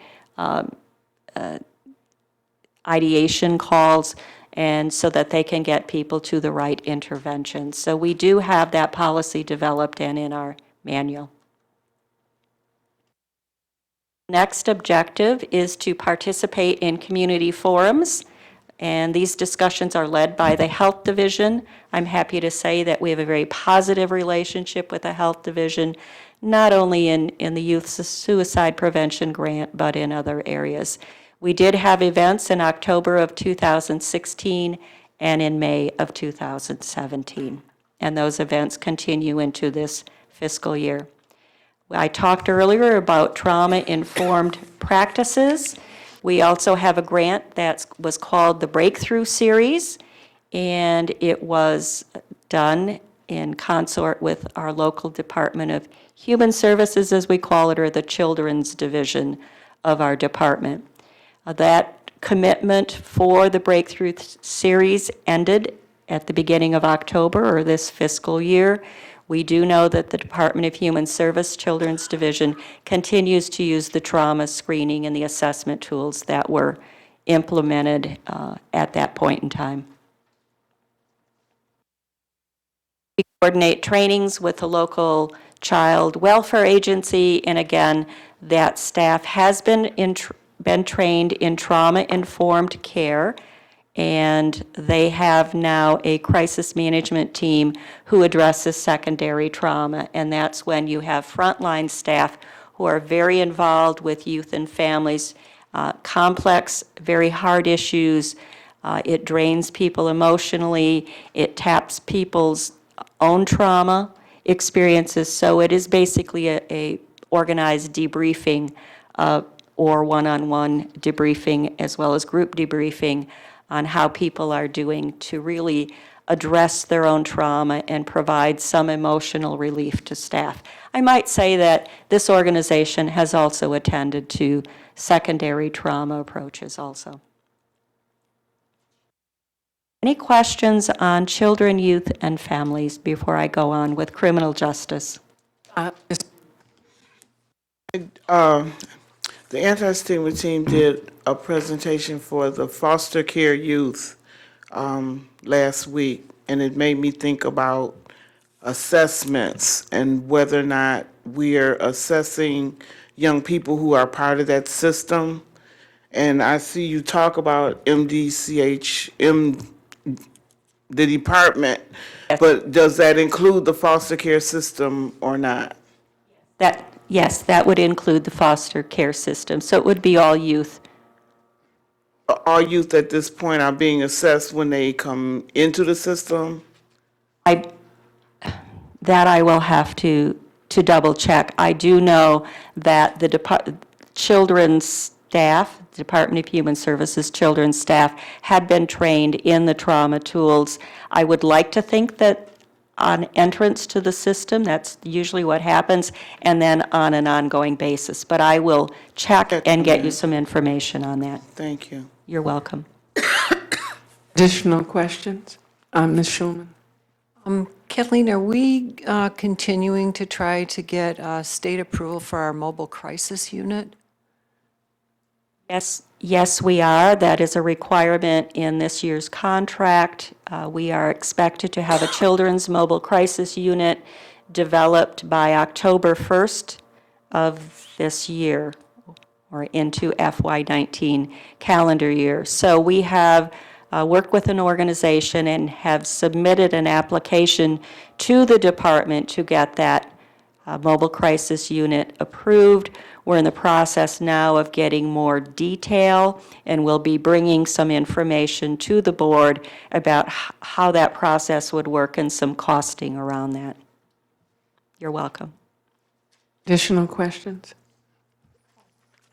I had one more. You talked about the suicide prevention toolkits.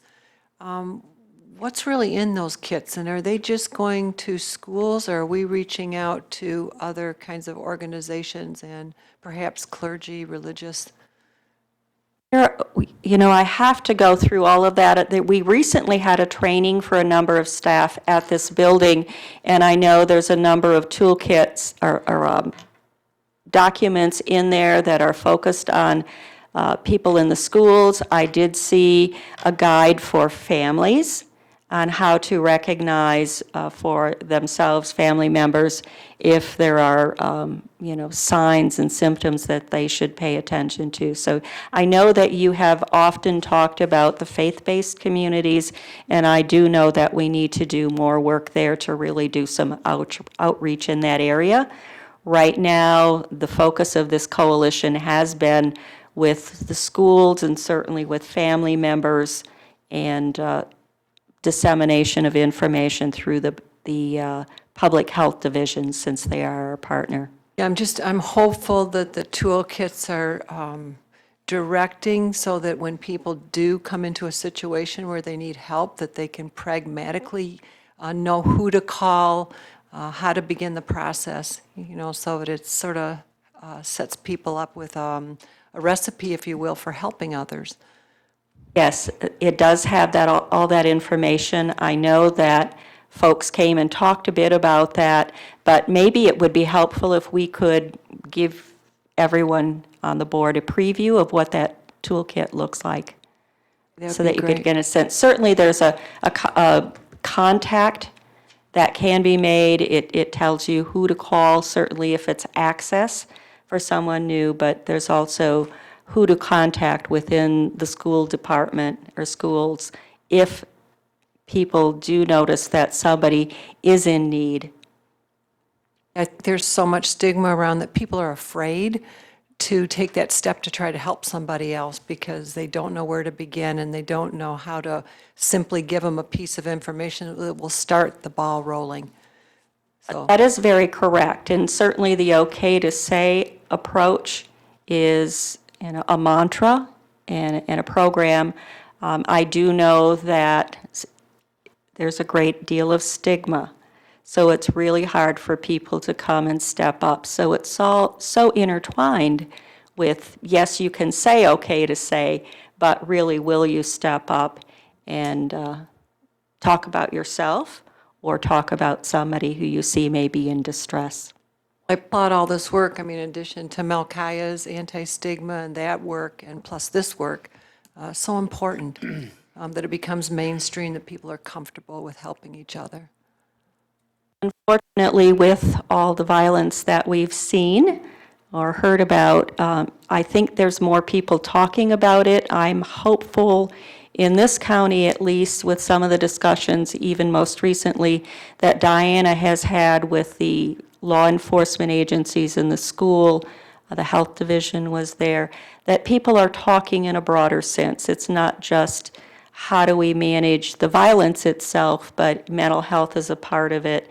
The schools are talking more about the need for increased number of counselors and visibility within their schools. So it's a broad-based discussion that's beginning, and it's not just, oh, gee, there's a mental health issue, and what are you going to do about it? So I really see more collaborative discussion, and I'm hoping real collaborative outcomes because of that.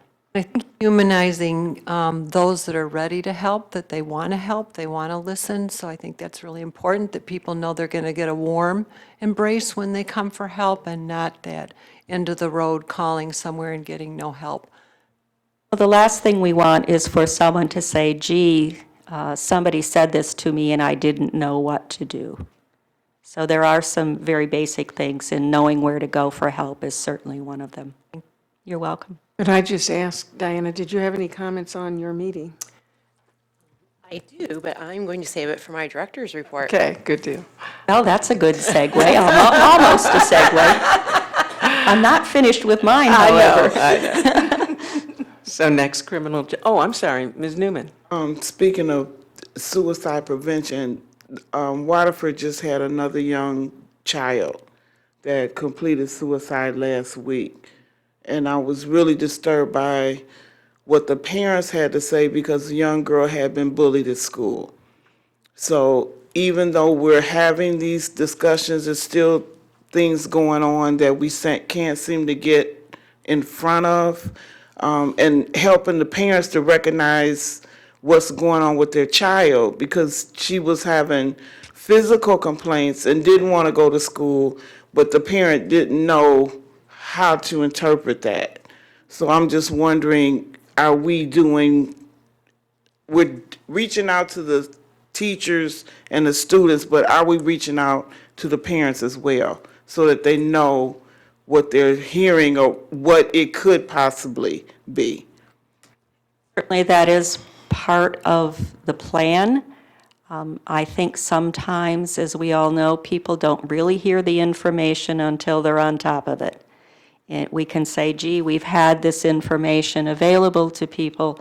So the best thing we can do is just to keep on keeping on, so to speak.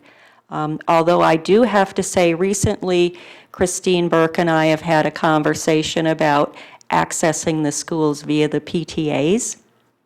And I think sometimes there's a disconnect, even with the school system and the parents, on what information we have available. So we're really constantly thinking about how do we mine the community for, to get the information to where it needs to be. And I kind of like the idea of the PTA groups. Just to follow up with that, when incidents happen, what is our response? Because this happened in the Waterford schools. Do we do anything to assist in those types of situations? Interestingly, we've had a lot of conversation around that. There is a crisis response team that has long been in existence in Oakland County. I think it was started back when there was some shootings at the Royal Oak post office.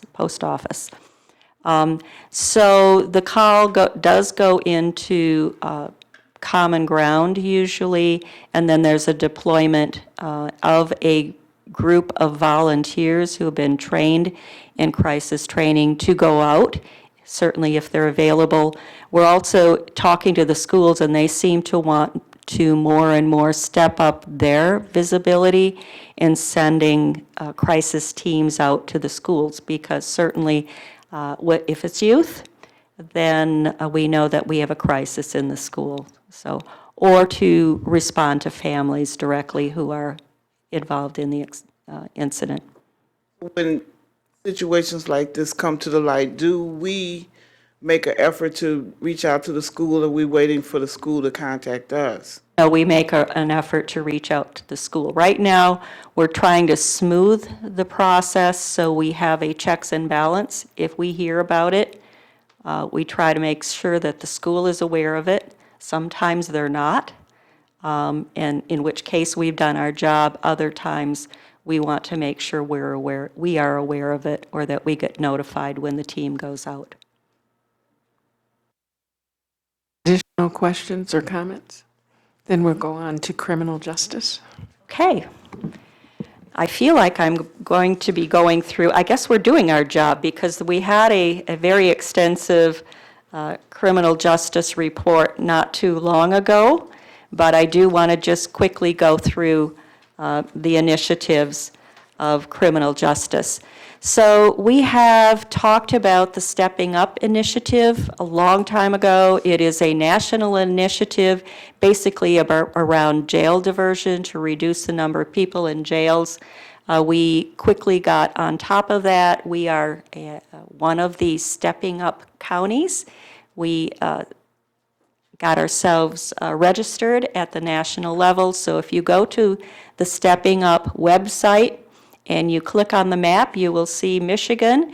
There are other counties who are part of this initiative, but you will see that Oakland County is listed, and we certainly were one of the earlier adopters.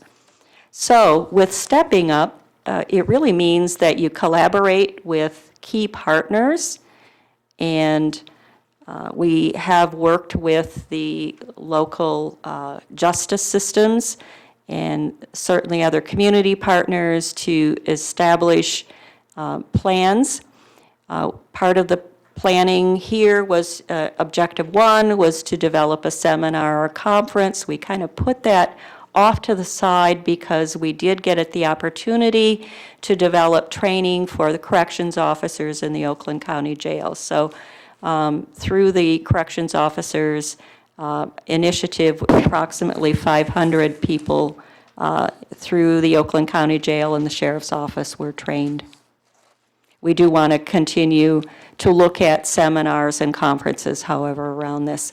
There is a Stepping Up toolkit that you can find on the website, and staff here took a look at that, ramped up against what we were currently doing.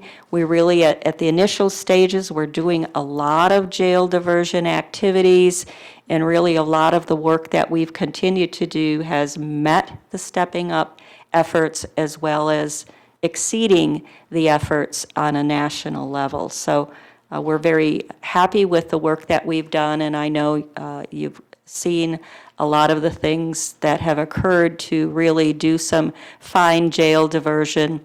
A lot of the training to staff we'll talk about in a little while. Objective 3, if you'll go back, please.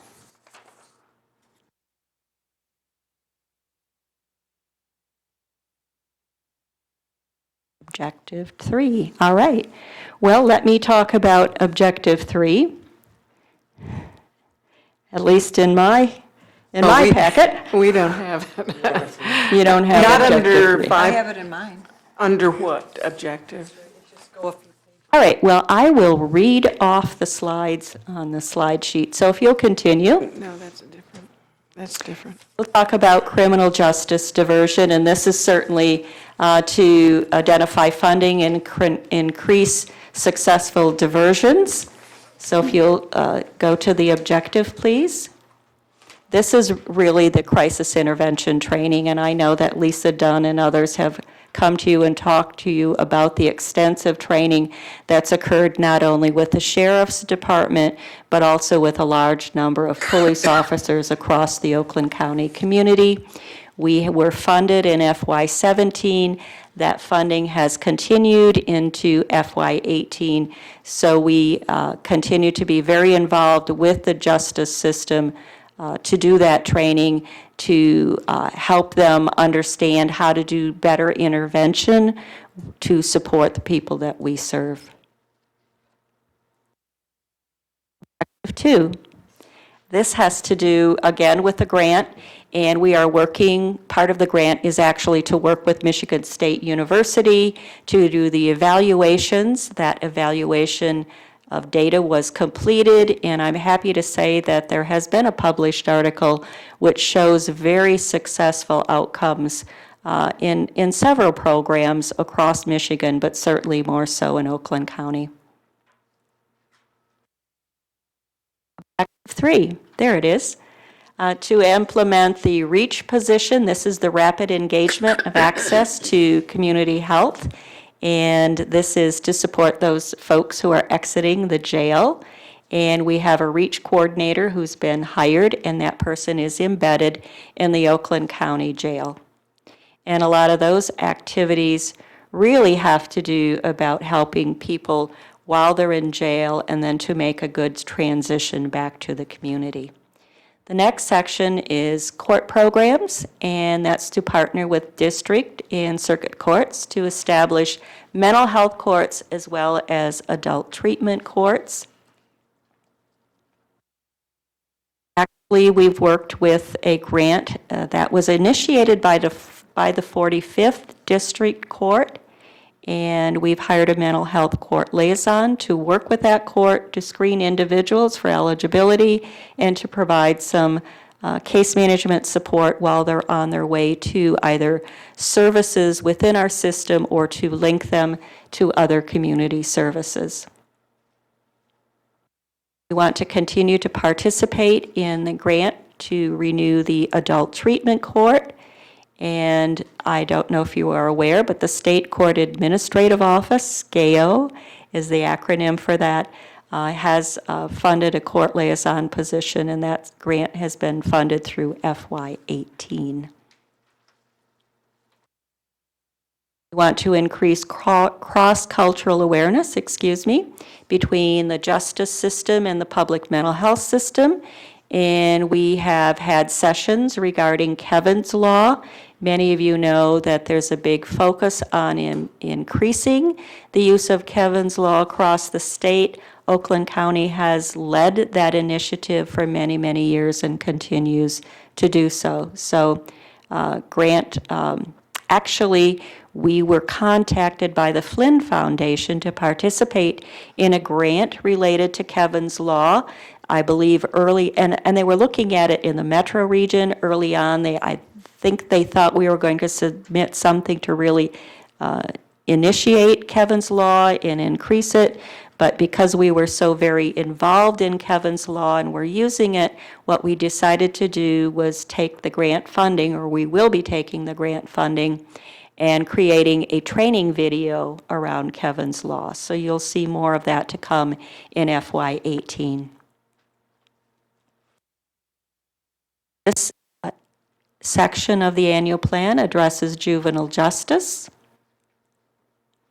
First objective is to implement a liaison position. I think you can see this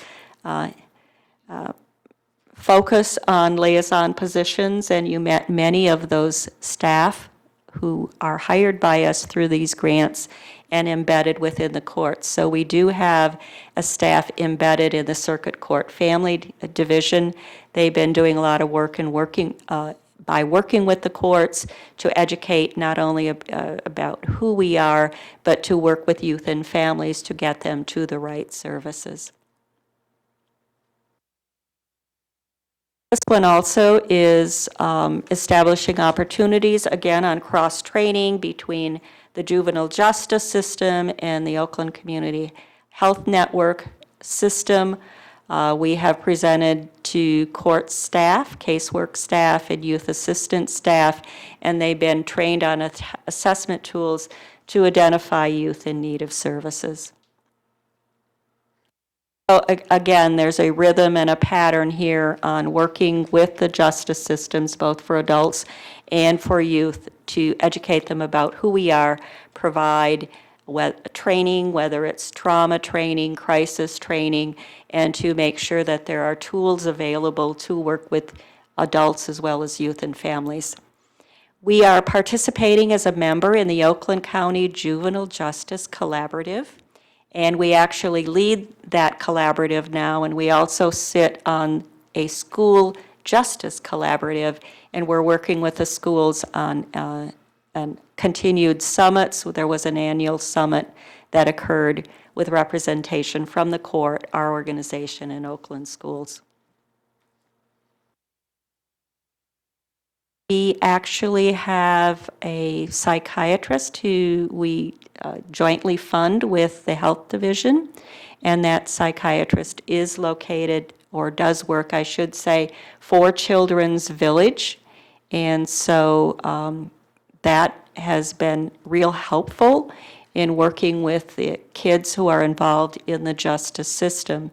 So we do want to not only ensure that that continues, but one of the things we're working with the Children's Village on is to make sure that we have better transition for youth who are leaving the Children's Village and returning to families and returning to their home communities.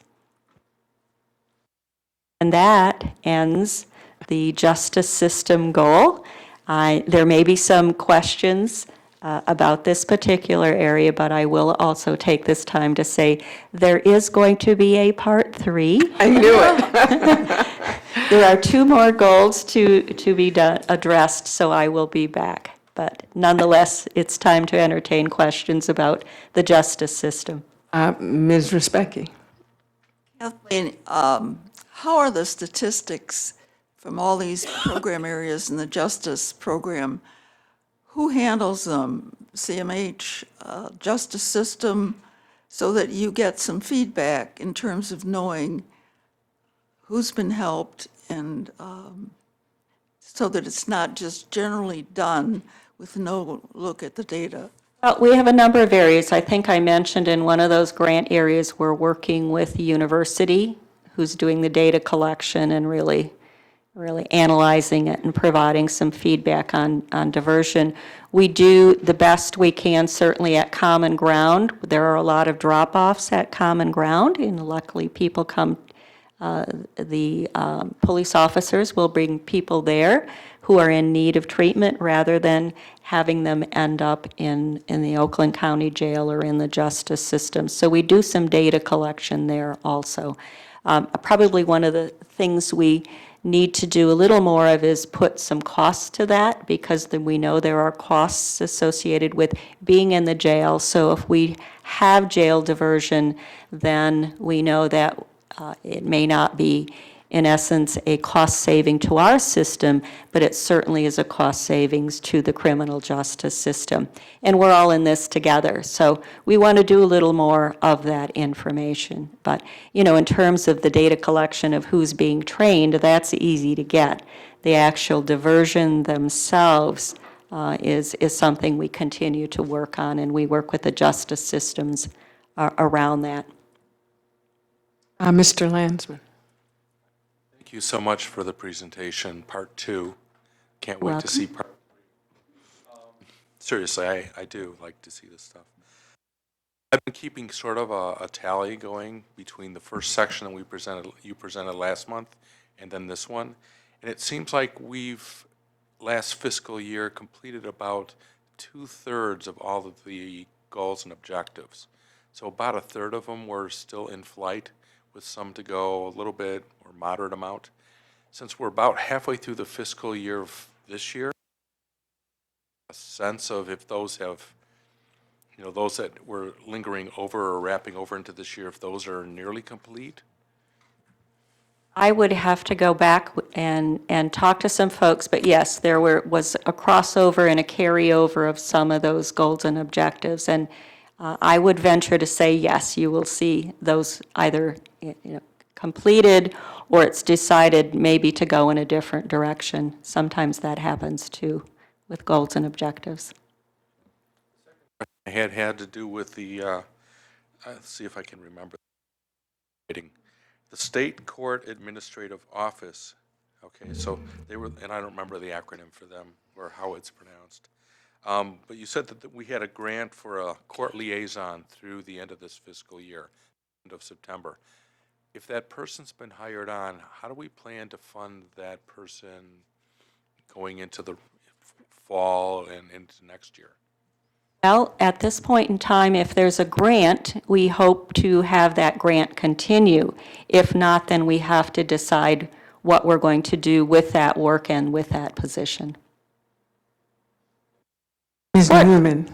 Let me just add, the courts have been very interested in ensuring that we have this crossover of mental health and the justice system. So when you talk about the Stepping Up initiative, it is at the state and national level too. And so the court systems are very interested in this. And I have found that through SCAO, as I know it, there are a lot of grants that come through there to improve connections in the community, and our community has taken advantage of that. And in many instances, they just say, we're going to send, money this way through the court systems to make this happen.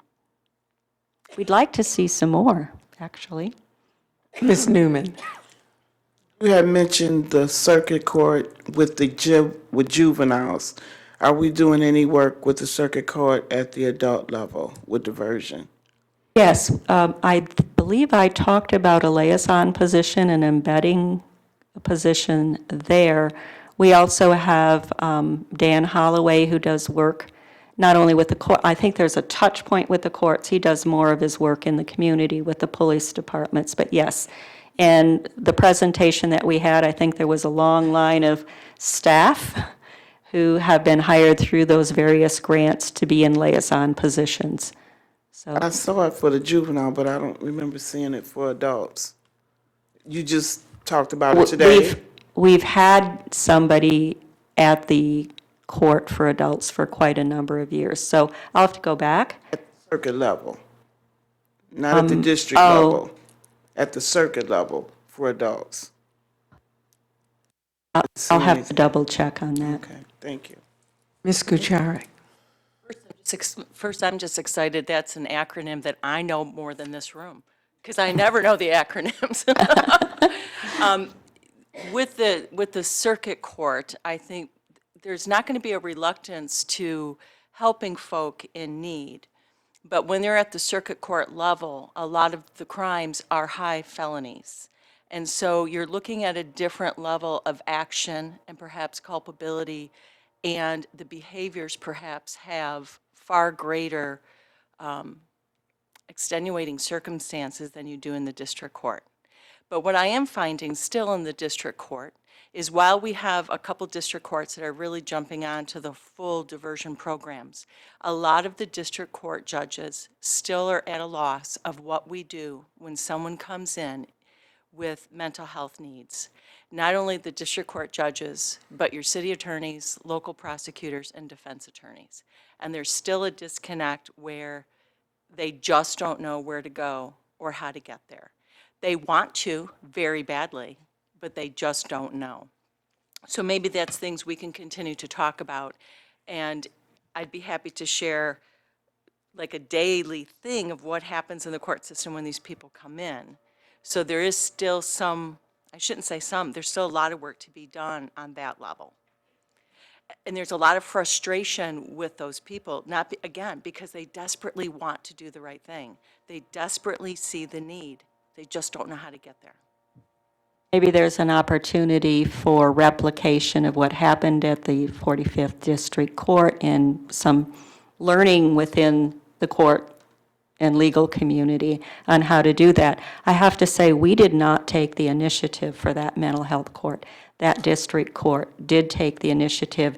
There is funding that's available to them also, but part of that grant was also that we were able to embed a staff at that court too.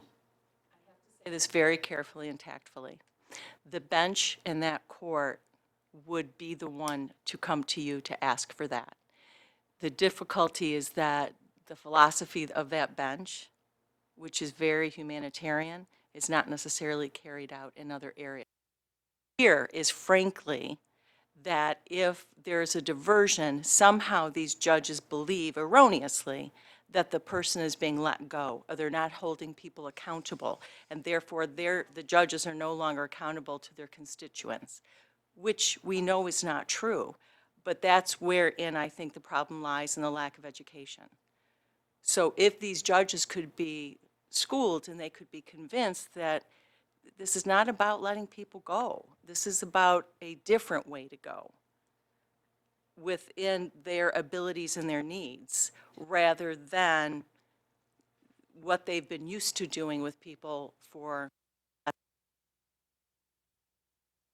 I think she just Much gave you. work to be done, yes, I think. She gave you a slogan. I think That's a good slogan, wasn't it? Yeah. Yes. Ms. Schulman.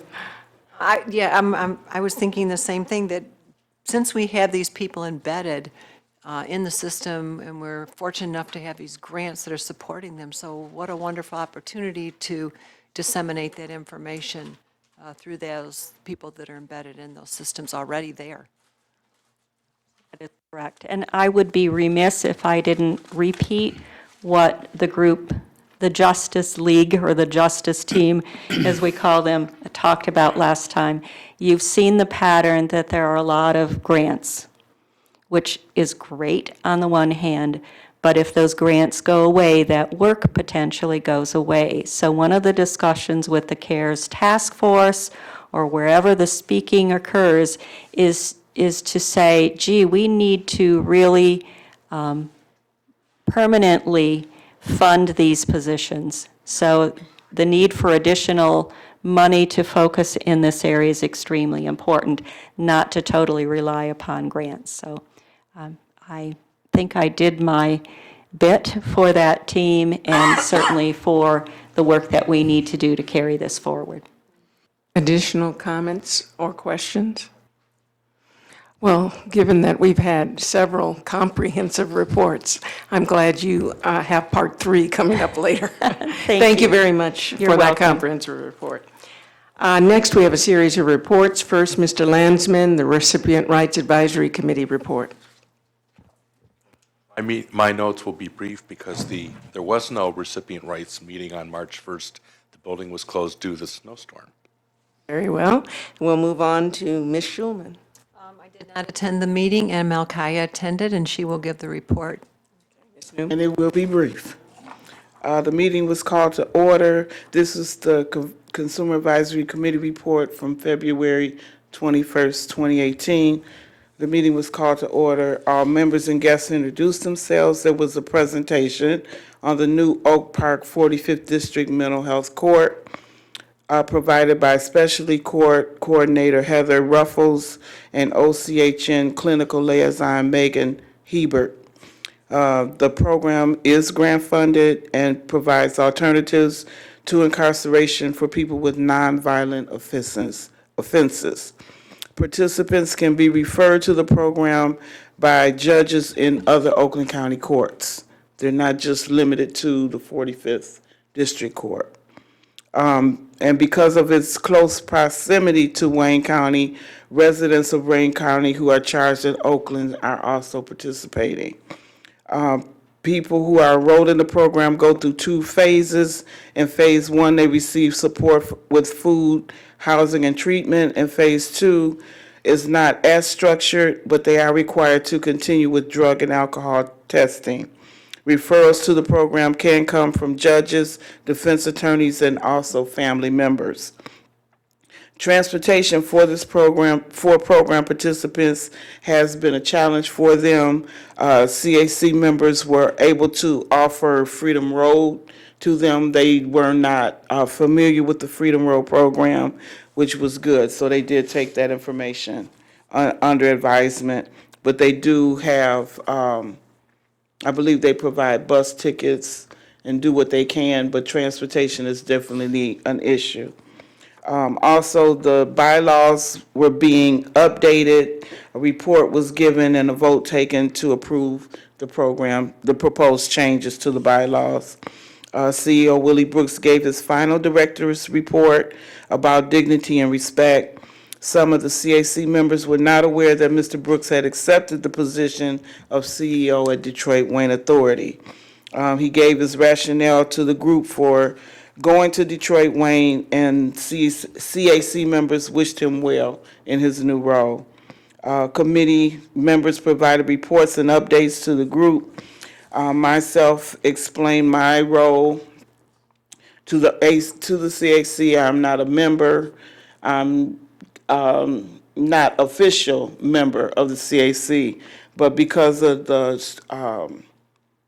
the need to strengthen our anti-stigma message on all levels. I'm being embedded, I guess would be the proper word to say. I'm being embedded into other committees and I'm being embedded, I'll just put it that way. And the anti-stigma program is scheduled to provide a presentation to the CAC tomorrow at the March meeting, Discovering the Hero in You. The meeting was adjourned at 11:35 a.m., and this report is submitted by myself on behalf of Lois Schumann, our OCHN liaison. Thank you, Ms. Newman. Any questions? Then our next report is Dr. Klotz, Oversight Policy Board Committee. Thank you. We also haven't had a meeting lately because we have them quarterly. Our next one is April 25th, which is a Wednesday at 1 o'clock. Everybody is welcome. At times, we all struggle with our moods. At times, anxious or depressive thoughts can weigh us down. Some of us may struggle with drugs or alcohol. Seeking help and focusing on our mental health is important. Now you can use for substance use disorder department, web and mobile tools to help you get better and stay mentally strong. Learning to use My Strengths tools can help overcome the challenges of drug and alcohol abuse. And you can go to the My Strength website just by typing in mystrength.com and using the access code of OCCMHA. So give that a look. We have found over last few weeks, I attended a workshop on cyber addictions, addictions related to electronic tools, phones, computers, whatever. And some interesting things have come out of studying that is the older we are, we think it's all bad, or a lot of it's bad, and it really isn't. I mean, this is the way younger people are communicating with each other. They love websites, and although the millennials are starting to back off from Facebook because, quote unquote, they feel it's a waste of their time, so we don't know what's going to evolve from that. We'll see what happens. But interestingly enough, in watching a film on human sexual trafficking, since it's such a sensitive topic and a lot of people have trouble watching that and get all uptight, what they've done with some of their presentations is use, and this is getting very popular, the use of avatars, like the movie, and androids. I see some of you shaking your heads. And I used to think those things are pretty hokey, but apparently not. People can watch avatars and androids on a screen and don't feel so intimidated or embarrassed and can truly listen to the message. And better than those of us are older, they can relate to those characters better than we can. After all, they grew up with cartoons and, Power Rangers and, God knows whatever else. So keep that in mind. Avatars and androids can be a real good tool for some of our websites and our media presentations. There's going to be an interesting workshop in Muskegon. It's a little far out, but it's April 22nd and 23rd and 24th, and it's on tobacco-free Michigan, and presenting what we're confronted with in terms of tobacco products. You may have heard, I'm sure you have, what they're starting to do is forcing companies to take the flavor enhancements out of cigarettes just to make it less tasteful, desirable, and whatever, because they found that people enjoy that, so they definitely will pursue that pleasure in smoking cigarettes. So we'll see more and more of that, and I'm sure that in that presentation you'll be seeing some things regarding that topic. And so if you get a chance to go, April 23rd and 24th, I would say it'd be well worth your time to check that out. I mentioned human traffic control, human sexual traffic. Now, it's not drugs per se, but drugs are part of that. Sex, drugs, and guns are all a part of that. And what's interesting and it's very disturbing is if a child, a teenage, especially a teenage girl, if they run away from home, the average that they're contacted with a human traffic person is 48 hours. So when they're out there running around doing what they're doing, hiding here and hiding there or whatever, they're easy prey for human sexual traffickers. 48 hours, I mean, it's just unbelievable. It's like they're sending off waves and broadcasts. There's a number that we can use. It's not a new number, but the Oakland County Health Network access to call in for substance use disorder issues. It's area code 248, just like ours, 464-6363, 464-6363. And you can call there for information, or you can have contact with them to have your needs and concerns about substance use addressed. That's my report. Thank you. Thank you, Dr. Klotz. Any questions? Then we'll move on. Our interim executive director would like to make a report. Diana, I want you to tell me, how do you pronounce your last name? It is Bunshu. Bunshu, okay. Yes. Thank you. Good afternoon, everyone, or good evening, I should say, to everyone. So Kathleen really gave a great segue into what I wanted to talk about. Last Friday, I was invited to a meeting by Michigan Senator Nolenberg, and it was attended by Sheriff Bouchard, school superintendents, and police chiefs from his district, as well as PTA members.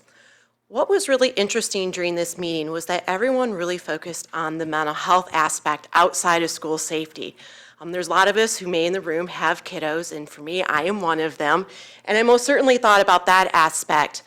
But as I started hearing, everyone was talking about mental health, from the police chiefs to the school superintendents. And talking about how we've had reductions in those programs, the superintendent for Oakland Schools was there, and that was one of the things that she mentioned, was how we used to have programs in conjunction with them, mental health professionals in schools, and those are often eliminated. One participant at the meeting made the comment about how the mental health system has been under attack at both the federal and the state levels. And if you think about that, a couple examples are the federal block grants, right? The potential of that for Medicaid, as well as the privatization of 298. Statistics provided by the Oakland County Health Department further drive the point home about the need for mental health.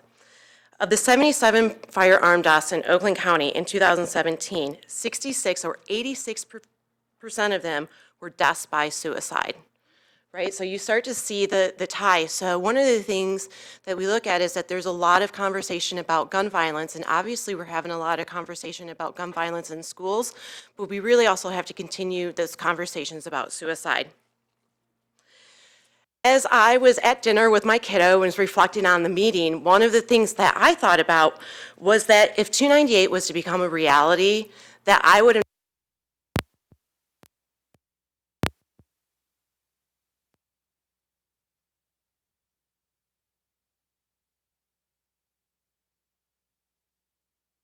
outside. Good thing I have one. No,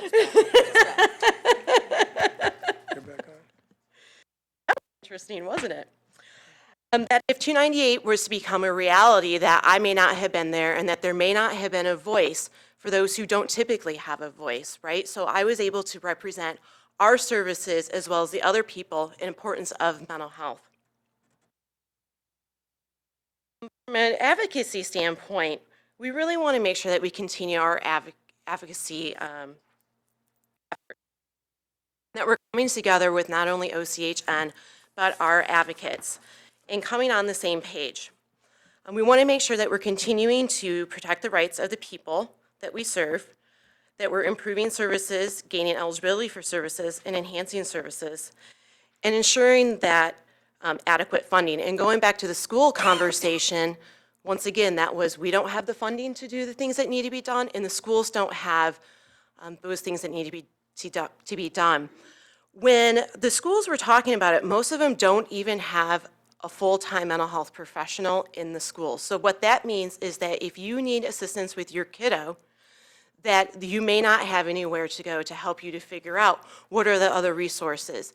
And we had talked about if a kiddo is in crisis, they may go to Common Ground, but then what happens after Common Ground if they have private pay? To talk about what this means for defining our path. It's critical that OCHN make sure that we stay on the forefront of the changing healthcare delivery system. It is going to be changing. And a couple examples of this are the merger between CVS and Aetna that was announced late last year. While we don't necessarily know what this is going to look like, what you hear about CVS and the Aetna CEOs talking about is how CVS has storefronts everywhere across the United States, right? So what that means, instead of us having to go to maybe our PCP, that is where our PCP is for preventative care.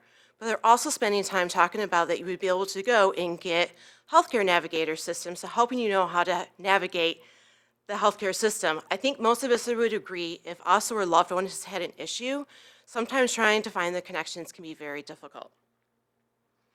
Another example that I wanted to talk about is the Berkshire Hathaway, Amazon, and JP Morgan Chase partnership that was announced last month as well.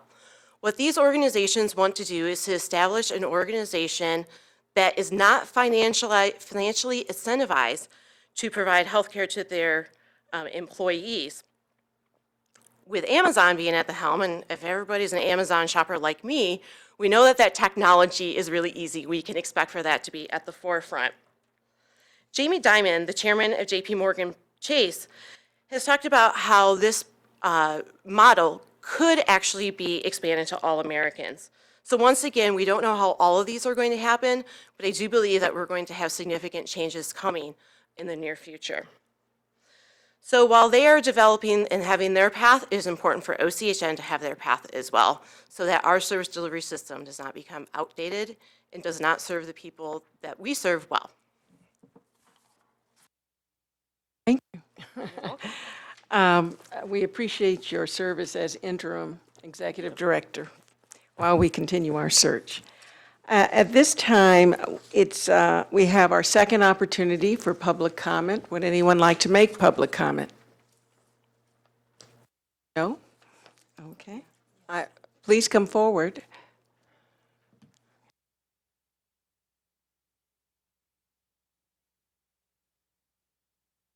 Yeah. I just want to say, one, thank you to Ms. Newman for her report from the committee that talked about the details of the 45th District Court. I sit on that treatment team, and I do see the excellent work of Heather Ruffles and Oakland's Megan. I've got her last name right this minute, but she's really instrumental. And we do get lots of referrals from other courts. I mean, most of the participants in the 45th District Mental Health Court are really actually referred from other courts. So there's some hurdles to cook. Some judges don't want to be bothered. Some prosecutors would rather just prosecute. But it's very hopeful, and I just really wanted to say that. And the other thing I wanted to say was to thank you for asking the questions about the impact of the RFQ for providers on services to people with disabilities. Part of my anxiety arises from the fact that the changes when Oakland took responsibility for contracting with the non-vocational and skilled providers, we lost some providers. And so some people, while they may still have a service, it was a forced choice, not a choice. And that's a big concern to families who are concerned that maybe all of the current providers who will be asked to submit an RFQ will choose to do that. And if that's the case, then there will be need for people to find alternative services if there are any available. It's very hard already